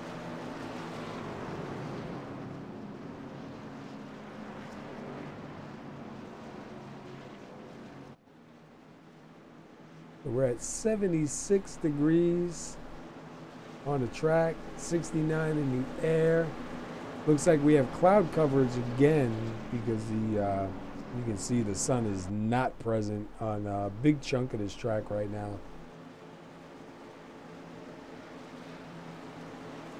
But Stokes going to choose the inside. I mean, Seifker is going to choose the inside. Stokes on the outside. I get it right one day. Yeah, Seifker's in the best house on the road right now. You just stay in the lead and avoid all the incidents. Just don't let anyone get past you. Just stay there. Everything will happen behind you. You'll be safe. He's got to keep an eye on Stokes though, because Stokes got a good start last time.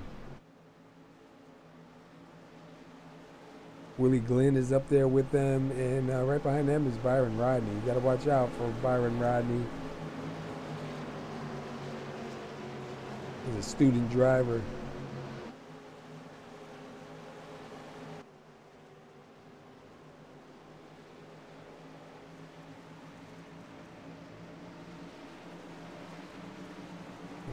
Quick look to see if Mike Whitaker, yeah, he did get back out.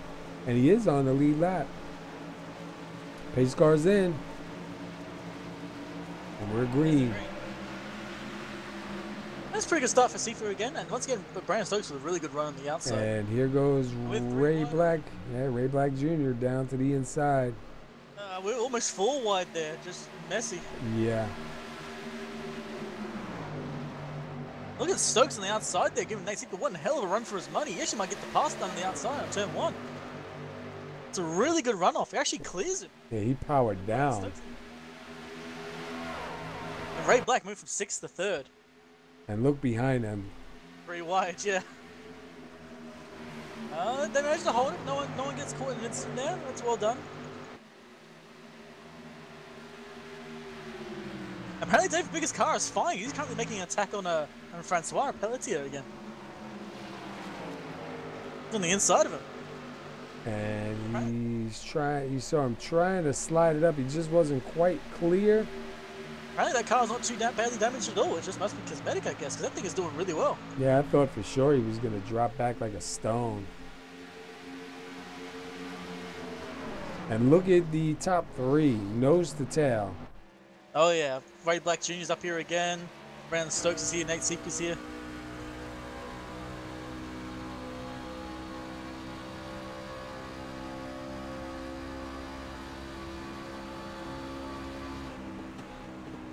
It looks like they're just going to sit nose to tail, but you might see Ray Black make an attack soon. But we're 10 laps to go.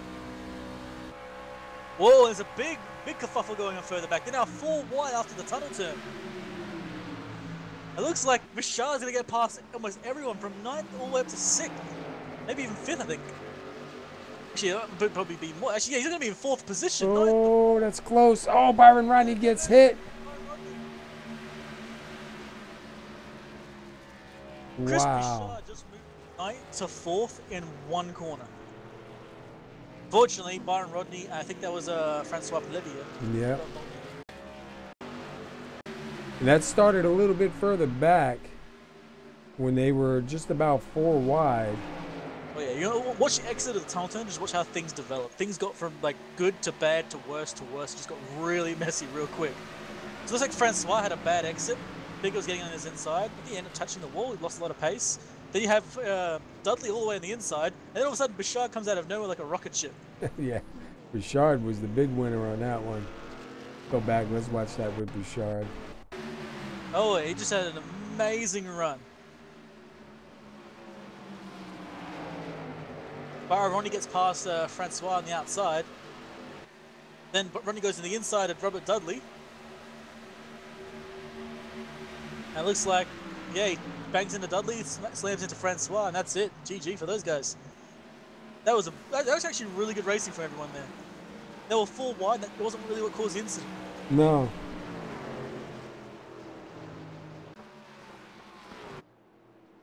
All right, 10 laps to go. Do you come in?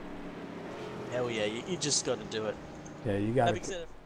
Actually, you know what? No, I wouldn't go in anymore. This is it for me. I'd stay out. This is my marker. I stay out from this point onwards. See, Stokes is on 11, Seifker's on 11, Ray Black's on 11, Bouchard's on 6, Budenot's on 6, Paskowitz is on 6, Whitaker's on 5. I don't know, if I was Stokes, that's a tough call, because if he doesn't go in, they'll probably go in behind him. I think I'm going in. I wouldn't. Like, the problem is also, if you go in, no one else does, you're behind what's going to be another incident. You want to be at the front of every incident. You want to be ahead of it all. I'd stay out. Decisions. Yeah, that's the thing. That's one thing about races like this. There's always an option. Like, you and me, you want to go in, I want to stay out. It's a good thing about it. Both things can function. What do we do? Quick, toss a coin. Oh, crap, I dropped it out the window. Never mind. That's when I be yelling. What am I doing? Am I coming in or not? Let me know. What am I doing, guys? Like, Stokes isn't going in. Hold on, is he going in? I think he's gonna weave out. Yeah, he does. Oh, look at them all. Yeah, no one's going in except for a few guys, and maybe further back in the pack. Yeah, you got Robert Dudley, Barrington, Francois. So far, those 3 drivers. Francois' car's pretty bent, so he gets damage repaired if he can. Yeah, he's gotta get that fixed. He's probably the only chance he's got. Way I see this, you've got a 4-way fight now. You've got Stokes, Seifker, Ray Black Jr., and Chris Bouchard. They're all going to be fighting it out. All of them have been really fast today. Seifker's always been near the front, keeping his car alive. Stokes just keeps popping out randomly getting to the front. Ray Black's been fighting it out the entire race. Then you got Chris Bouchard, who was at the front at the start and had to just brutally fight back to the front. It's been like 70 laps of just pain and anguish for him, but he's finally back up here.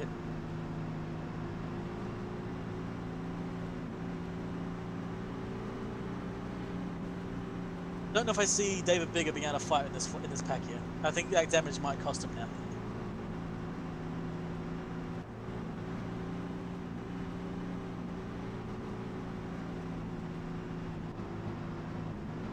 Look at Bouchard, though, back up to 4th. Ray Black Jr. up in 3rd. Nate Seifker in 2nd. And then looking ahead to Brandon Stokes in the front. Got 5 laps led. Yeah.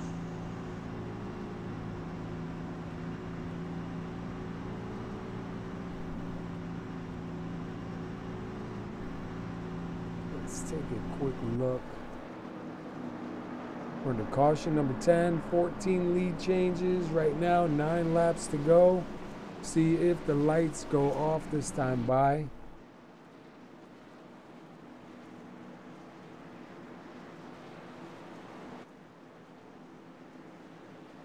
Still got some cloud coverage going on. Looks like the sun might peek through a little bit. That's definitely going to change a couple of these corners up. Oh yeah, slowly dropping in temperature still.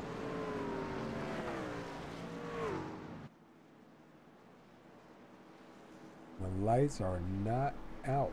That means we're going to have another lap. So let me see. Take a quick look. We got 18 right now. Oh no, I'm sorry. 16 on the lead lap. The last driver on the lead lap is the 007. And then you got Byron Rodney in the pits.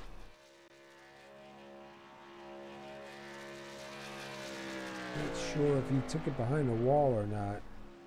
I think he's still on the track. I don't think he's taking it behind the wall.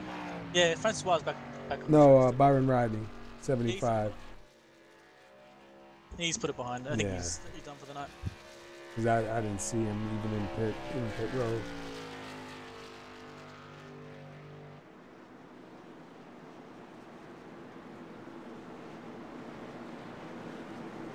Let's see here.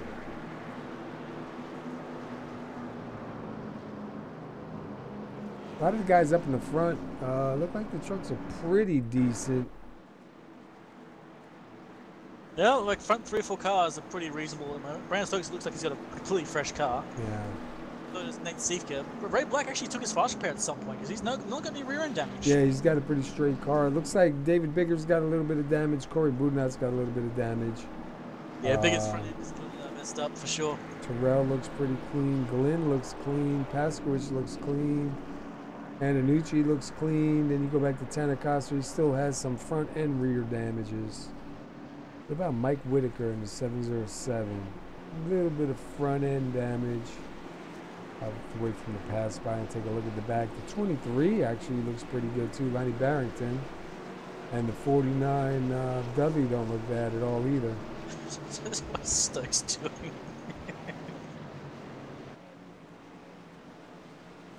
Wiggle, wiggle, wiggle, wiggle, wiggle, yeah. That's all I can think in my head right now. I think he's trying to turn the pace car. Pace car's going too slow. He's like, dude, you're going too slow. I'm moving you. The day that add like collision physics to the pace car is going to be the day that every NASCAR race just ends. Because everyone's going to end.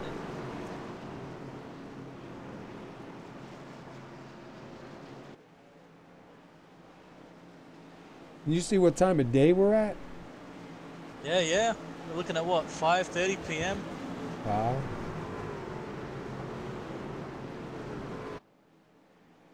I mean, interesting restart for sure. Yeah. This could be the final restart. We got 7 laps to go. They're long laps, so I don't know. It's still a possibility of another caution and another restart. I'd like to see it go green from here on out because this will be a good battle up front, especially with all these guys up here right now. There's a big mix. Oh yeah, I want to see how this goes for sure. It's going to be a 4-way duel, I think. You're going to see 4 cars absolutely duking it out in the front now. Which means we might see another safety car in the next few laps. Yeah.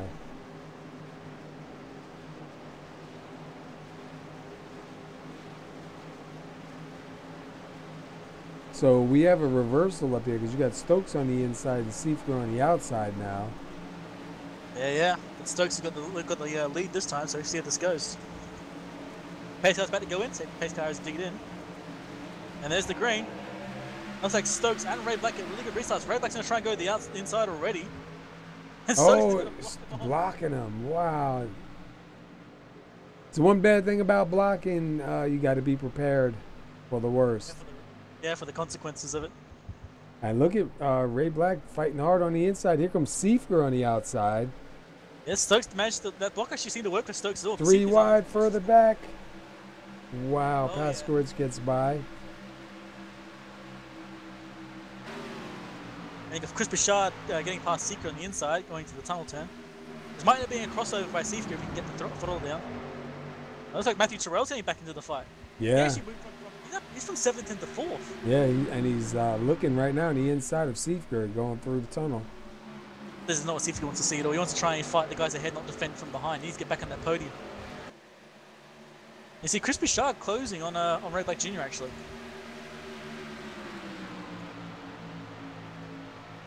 Got a great run heading towards 1. He's gonna stick his nose in.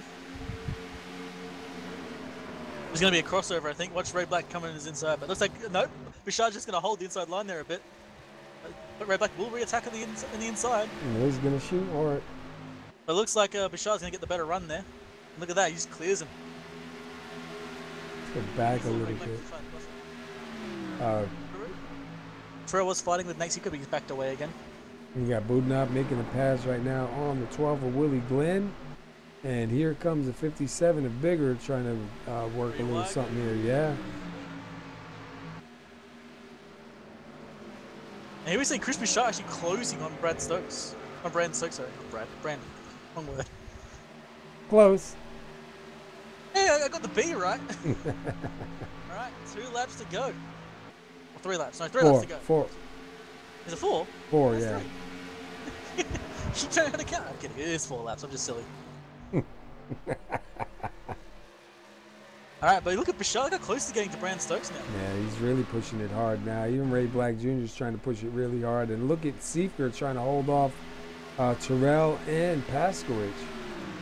He's doing his absolute level best to make it work. As they come out of the tunnel turn. Bouchard needs to get a really good run in the exit of 3.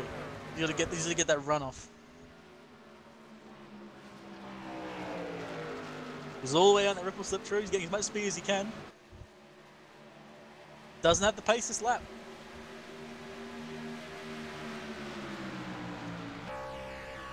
Trying though. I'll give him that. Doing everything he's got for sure.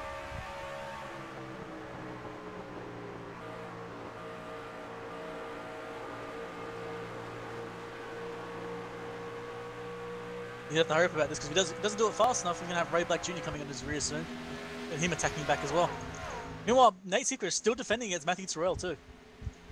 Yeah, Terrell's came to life real quick here. And even Paskowicz back up to 6.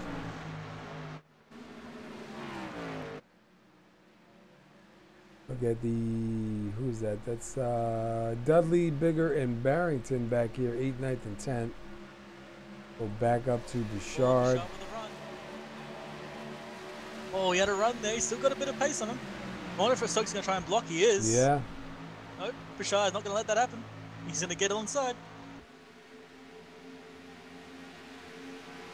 Bouchard to the inside, going into 1. Has he got anything for him? Oh, wow. Yeah, they weren't even close. Yeah, that's unfortunate. And now you see Ray Black attacking on Chris Bouchard. Wow. Oh, Bouchard's throwing a block on Black. Wow.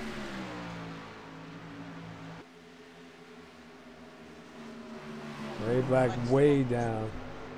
Oh, and he's sliding way up. But Bouchard's going to defend on the outside. And Stokes, where's Stokes ended up? Let me see him. Stakes all the way back in 6th. Ouch, yeah, he is. Now you see a fight between Bouchard and Ray Black for the lead. Oh! He's going to defend the inside. Oh my god, this is not going to go well. This is the white flag. No matter what happens now, there will not be a caution. And Seifker's sitting in the best spot right now if he doesn't get caught in it. Oh, look at that crossover from Bouchard. And look at the run from Seifker and Terrell. Yeah, looks like Ray Black tried to get in front of Bouchard and slow him down, but Bouchard changed wow. the inside. Did you back up to Terrell? Did you see that move? Seifker, he went right by. Last lap, this is for all the marbles. Oh no, and Terrell goes and touches the wall there, and Black's gonna get past him again. Terrell's gonna try to get past him in the last corner, but I don't think it's gonna work. Even Seifker's giving it all he got. Oh! Oh, man, that is rough. Bouchard, Seifker, and Terrell. Oof. And they're wrecking Stokes? back there, yeah. Stokes had a wreck as well. Oh, wait, he just did it on purpose. No, it's just like, what's going on there? Look at that incident with Black and Terrell. Once again, same thing happened before. Black hits the outside wall and someone hits him from the rear. It's the same thing again. Yep, he was trying to, man. He went flying down the pitch, ran everybody over. I think he was expecting to just hit the wall and just get to the finish line no matter what. But fortunately, there was a guy right on his rear, so that did not go well. So look at Chris Bouchard, man. He started on the pole, managed to get back up to the front when it mattered. 21 laps led. Great run for him tonight. Oh yeah, he was stuck in the midst of rear pack after this early pit stop, and just got like, it was just behind every instant. He got involved in like 2 or 3 of them now, but got to the front, got the win. So good on Bouchard for sure.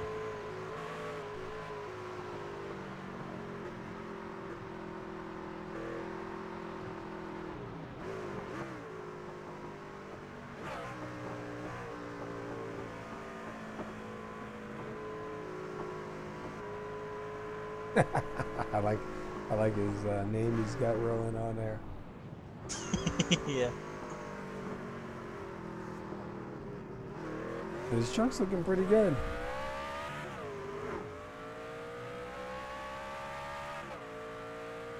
I think is that that might have been Seifker. Let's go back to let me go back to Seifker here. Yeah, and then Terrell. All right, so we'll start with Terrell in third. See if he is here. Yep, I see him. I got him. All right, Matthew Terrell, this is the SR booth. You got a copy? Sure do. Hey, man, not bad. You started fourth. You finished third. Not a bad run for you tonight. Got caught up in a little bit. I don't know if you know, but you had some serious front end damage. We were glad to see that the truck, we weren't sure if you were going to be running on 4 cylinders or not, man, but the truck still looked good. Walk us through the last part of the race. I just kind of got lucky with stuff there. Just got a pretty decent restart. Just tried to hold my own. And at the end, I kind of got caught up with Ray on that final corner. Didn't want to end it like that, but it was hard racing. I'm glad we were able to finish under green and have it be a fight to the end. Yeah, there's really nothing you can do. I mean, he hit the wall. You were right there. You guys were fighting hard. You and Seifker had a great run, man, there. Seifker got by. You were fighting to get by. And, man, dude, that was just amazing to see. You know, me and Wingnut were talking up here about your truck. We weren't sure, you know, how that front end damage was going to do. But obviously, really didn't slow you down all that much, man. Definitely a great run for you. Probably a little bit worn out by the end of this race. Yeah, I'm a little tired, but you know, being able to race Nate like that, it's so much fun to be able to just race and not have to, you know, stop go. But yeah, those last 10 laps or whatever were easily some of the most fun laps I've raced here. So now, how was the truck feeling for you? Did you find it to be tight or loose, or tight and get tighter? Beginning of a run, it felt great. I kind of got a hang of it, and late run, it did get a little tight, but I was able to kind of keep it under control. But yeah, Pocono has been kind of a weird relationship with me. I seem to kind of catch on to it quickly. Yeah, Pocono, this new configuration, since they put this new rescan out, I definitely like it a lot better. We noticed a couple different times the sun out, the sun in. Could you feel the difference in the truck, you know, as when it was really shady and cooled off a little bit, and then when the sun came back out? I felt personally a little worse in the shade because most of the longer runs seemed to be in the light, and I just kind of could just race my own race. And whenever it got dark, I don't know if I just couldn't catch it and figure out what the truck was doing or what it was, but I wasn't quite as good when it was shady as when it was full daylight. I'll tell you what, dude, that was a great finish right there. Watching you guys come through and back up here to third place finish, dude, was definitely amazing to see. Next week we got Atlanta. How do you feel about Atlanta? I've definitely had some fun at Atlanta, so I should expect at least to run pretty well and have some fun. Yeah, Atlanta's a fast track. A lot of racing goes on there, man. So we're definitely looking forward to seeing it there and see what kind of race you guys put on. But man, you started fourth, so you definitely had a good truck to start off with, and you get her back to third after some pretty tough incidents tonight, man. So congratulations on that. And before we let you get out of here, anybody you want to give a shout out to? I think first off, you guys keep showing us off and showing that last run there. You guys showed off probably a pretty great battle. Secondly, definitely Hoot, because while he was sitting in the pits waiting for his truck to get fixed, he definitely kind of helped me spot me for the middle part of that race, and definitely was a very useful voice in my head to kind of keep me going through there. All right, and just correct me. Am I saying your last name right, Terrell? That's the most common pronunciation, but my family's always said Tyrrell. Tyrrell? All right, we'll try to remember that. You got one thing I got to warn you about us guys up here, man. We're retarded sometimes, so. We're just bad at it. But anyhow, man, congratulations on the third place finish, and we'll look for you in Atlanta. All right, thanks, guys. All right, have a good night, man. You too. All right, that was third place.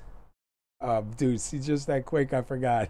All right, I'm going to steal Nate's seat for second place, mate. All right, go ahead, bud. Hey, Nate, see if that's our booth. Yes, I do. Dude, good to see you show up at the last moment, back in second place. Yeah, that was entertaining 2 laps there. I mean, that was pretty awesome to watch them battle it out. Sucks though for Stokes. But yeah.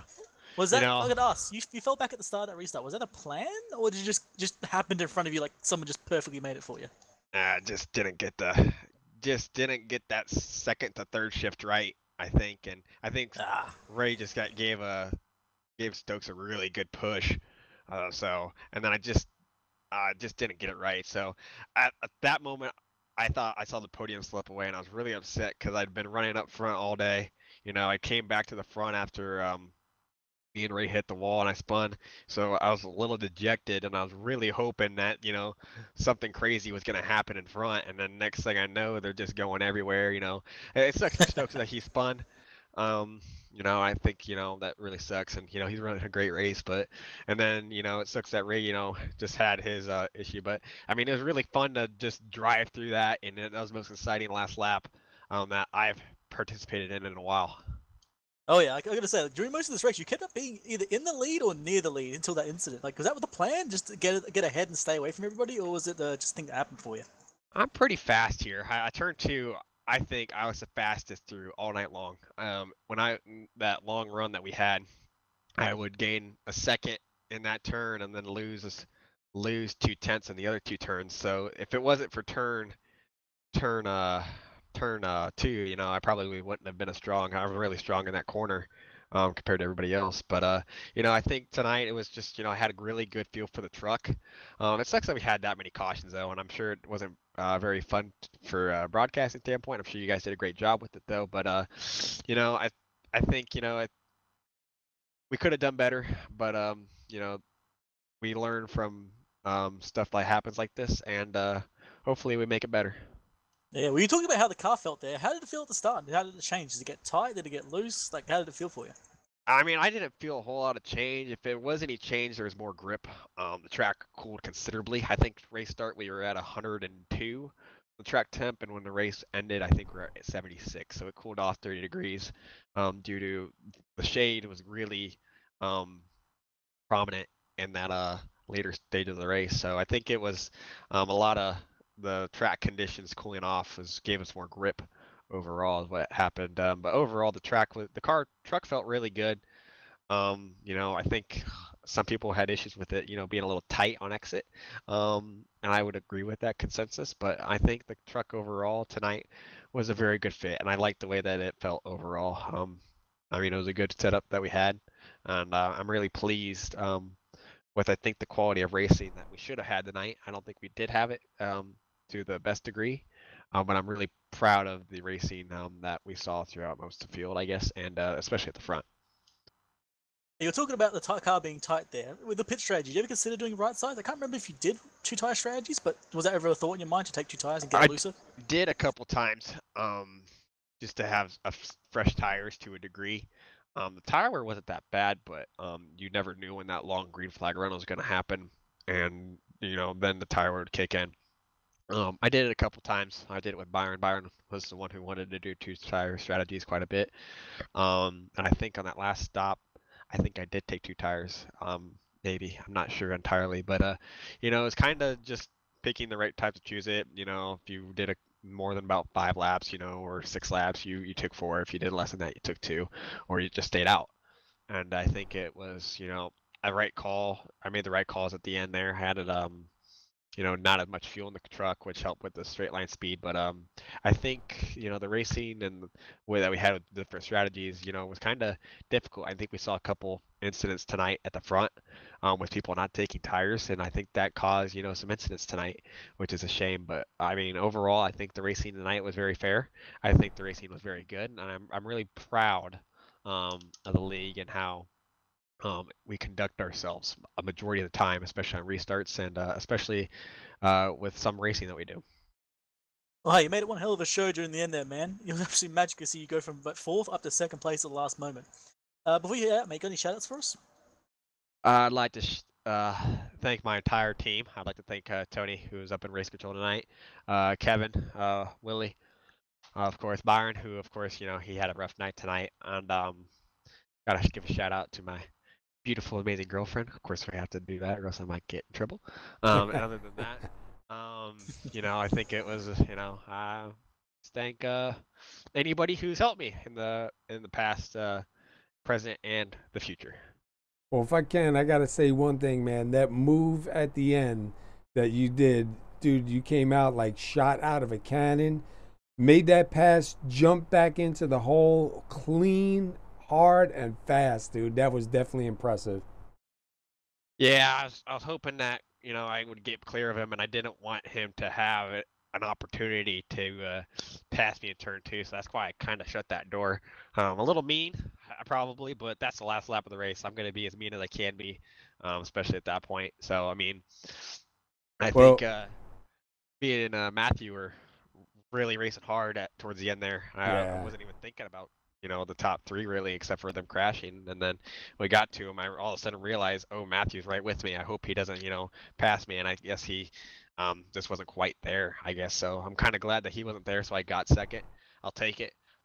Points in the bag. That's what I'm looking for. Just the chase. Get the points I can, and make the playoffs. Already looking forward to that, and looking long game already. Nice. All right, man. Cool. We'll look to see you in Atlanta. And dude, that was a crazy move. We did catch that on there. You go back and watch it, dude. I mean, that was amazing. Shout out to the cannon, and right place, right time, man. So congratulations, dude. Thank you. Can't wait to watch it. Thank you, Paul. Thank you, Wingnut. No worries, mate. 2nd place, Nate Sivka. Yeah, that definitely was a great move there at the end. I can't believe how he made that pass and stuck it right back in that hole, dude. That was just crazy. Yeah, right place, right time, right car. Just everything, all the stars aligned, and it worked perfectly. Yeah, it worked out really good. All right, we got the winner. You want to grab him, and then we'll both jump on him. Hey, Chris Bouchard, you got a copy, brother? Yeah, I do. Dude, good to be back at the front at the right time, yeah? Oh my! Before we go on about the finish and everything, I have to say sorry to Brandon for that contact in turn 1. That really just started it all. We were working together the entire race, and we just got close, and it looked like a little net code on my screen. It was indeed, yes, it was net code. Okay, I feel horrible for it because I wanted it to be between us 2, and he's always raced me clean. I've always raced him clean, so I definitely owe him one. But man, what a final lap! Oh my god! Oh yeah, everything went crazy. Let's start from the start. We'll get to that amazing finish later. The start of the race, man, you pitted early and got stuck behind all the mess. Was that a little infuriating? Just always being stuck behind the crash? I was kind of waiting for the crash. I was actually having fun driving through the pack and everything. I was kind of learning how to manage the traffic and just trying to figure out where would be the best spot to make passes and stuff. So that kind of helped, and that long green flag run we had where I went from, I think it was like 13th or 17th to third, and nearly spun it out and everything. Like I was hanging it out pretty much all the race. I think we're having fun with that. Were you ever planning on right flags, right tire stops? You talked about it in the middle of the race, but did you ever intend to do that at any point, or was it always just 4 tires? I really just stayed with the 4 tires the entire way. If I wasn't gonna pit on that last yellow, but if I had damage, I would have probably taken 2. But I'm never a two tire person unless it's for track position with under 8 laps to go. I think it was that last restart, or the restart before. You went from like 9th place to 4th on the straight alone. That was just ridiculous. Oh yeah, that was that was pretty intense. I totally forgot to look at that on the replay, but I'm thinking to myself, okay, we're gonna be 3 wide. Okay, now we're 4 wide. Okay, I think we're 5 wide. Yeah, I was like, just please stick and not die. Yeah, that was amazing. I'll tell you what, man, you started on the pole. You got 21 laps led. For a little bit there, I got a little bit worried for you, man, because you got shuffled to the back, and then, you know, with a couple of the incidents that happened, it seemed like, I think it was last week we were talking or something, it seemed like everybody hit the wall in front of you, everybody crashed in front of you, and you managed to avoid it. And we kind of seen almost the same thing again, and I was like, dude, it's just crazy. But man, glad to see you got it back up here into the pole. Definitely a great run. We did see the track temperature change quite a bit throughout the race, and we saw the sun and the shade come out. Could you feel that in the truck while you were out there? Oh, definitely. It's almost like driving a whole different car when it's that shady out. Like track temp, like at the start of the race, the track temp was like 98, 99, and at the end of the race it was 76. So like we were just flying right at the end, and that's kind of how I got the confidence to make all those moves late because I knew it would stick. And, you know, it's a shame too because we seen tonight a few incidents that were net code. I mean, clearly net code, and we even went back to go watch the replay on it, change the camera angle, and you can see, you know, 8 to 12, 13 inches apart on a couple of those incidents. Even the incident you had with Stokes, I believe. Just a shame that net code, you know, got in there and caused some problems like that. But, you know, all in all, man, I'll tell you what, definitely a great run. Definitely an exciting finish, man. I'm glad it ended the way it did under green. We seen who I think you were throwing a couple of blocks there on Ray Black Jr. And I think I made a comment even to Wingnut, you know, because it looked like you guys were both going to wreck at one point. And I was like, yeah, well, you know, if you block, you got to be prepared for the consequences, man. Were you ready for it in case it happened, or did you just, you know, wasn't really even thinking about it, just trying to hold that spot? Yeah, I always know, like when I throw the block, I've said it to a lot of people before that when you throw a block, you are responsible for what the person you're blocking does. And yeah, I was fully ready for me to get turned or something like that, and I wouldn't have blamed him, to be honest, because I blocked him almost all the way down to the pit wall. So, but Ray Black, he drives real life, and I trust racing against him. I can race against him hard. There's a lot of good guys in this league that you could really just run side by side really hard with. Like I know in one, like when he got side by side with me going in turn 2 right after I got in it with Brandon, we were door to door through the middle of turn 2, and we both kept it going. So like he's one of the guys in this league that I really trust racing around. Well, it was definitely a lot of fun watching, man, and scary too at the same time. But great run, brother. Started on the pole, 21 laps led, back up to the front to get the checkered flag, and head to Atlanta next week, man. You got to be feeling pretty good about that. Yeah, I'm feeling Atlanta. I haven't run Atlanta in a while, but feels pretty good. I finally got back to back in a league. I've never gone back to back wins in any kind of league, and finally I got it. Just didn't get it the way I wanted to. I wanted to either be racing Brandon or be far away from everyone else when I got it. But just like a few weeks ago when I won here in the the Grand National Series. This place is special to me with what happened with Justin Wilson and stuff, and I did the burnout. Like that's my tradition now at this track. It's do a burnout turn 1 for him. So this one's for Justin Wilson. Gotta thank KP for putting on this league. You guys for calling this race. I cannot wait to watch that finish. I can't wait to hear you guys friggin' yelling, screaming. I bet you guys were all over the place. That's just us normally, man. We're always all over the place. People got huge seats, but man, you didn't need any part of the seat for that finish. No, that definitely was exciting, and that was good, man. All right, Wingy, all yours, brother. I'm all good, mate. You said everything I wanted to hear as well. So, hey, that was absolutely great race for you, Chris. Yeah, did absolutely magic on it. Oh my god, I just still can't believe how close that was. I downshifted in turn 1. I had not downshifted in any of the turns the entire race until that last lap. Yeah, I think I called that too. I heard you like downshift the third, just slam the throttle and get out of there with that. Yeah, definitely seen it work. And I think that if you didn't do that, you would have been caught by Seifker. Yeah, it would have been Seifker 1. Yeah, Seifker would have blown by me, but man, what a race! Yeah, definitely an exciting finish. Celebrate, brother, man. It's been a good race for you. Thank you. We'll see you in Atlanta, man. Congratulations, buddy. Yeah, and Friday for the PASKY's Grand National Series, I won't be there, sadly. Work is starting back up. The K&N Pro Series K&N Pro Series East race in New Smyrna. I'll be there for that, so I won't be racing Friday, sadly. Well, mission knucklehead. We'll see you on Mondays at least. Yeah, thanks. Go celebrate, brother. Man, I tell you what, that definitely was a great finish, man. Oh yeah, that was really good. Watching him fight it out, and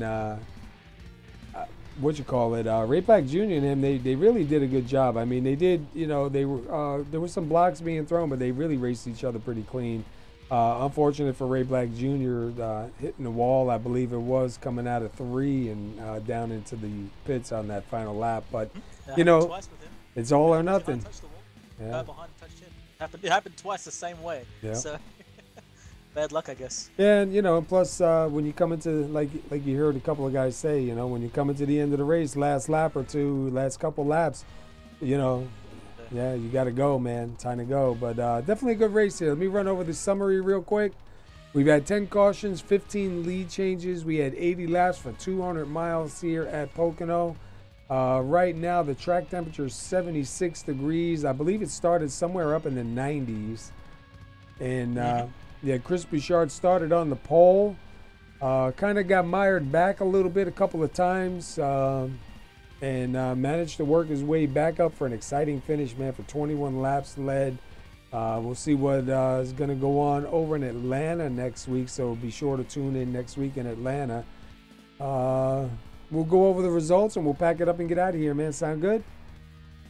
Sounds good to me, mate. All right. We got finishing tonight, Chris Bouchard, 21 laps led, started on the pole, gets it back up here for the checkers. Nate Seifker will finish second. Matthew, what do you say, Terrell? I think I'm right. Terrell, yeah. Terrell. Finishing third. Kevin Pasquich finishing fourth. Brandon Stokes will take home fifth. Willie Glenn with a 6th place finish.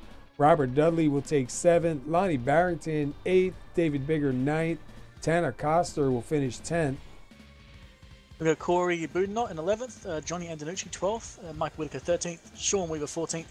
Ray Black Jr. coming 15th. He got a lap down because I don't think he managed to make the finish. Francois Pelletier in 16th.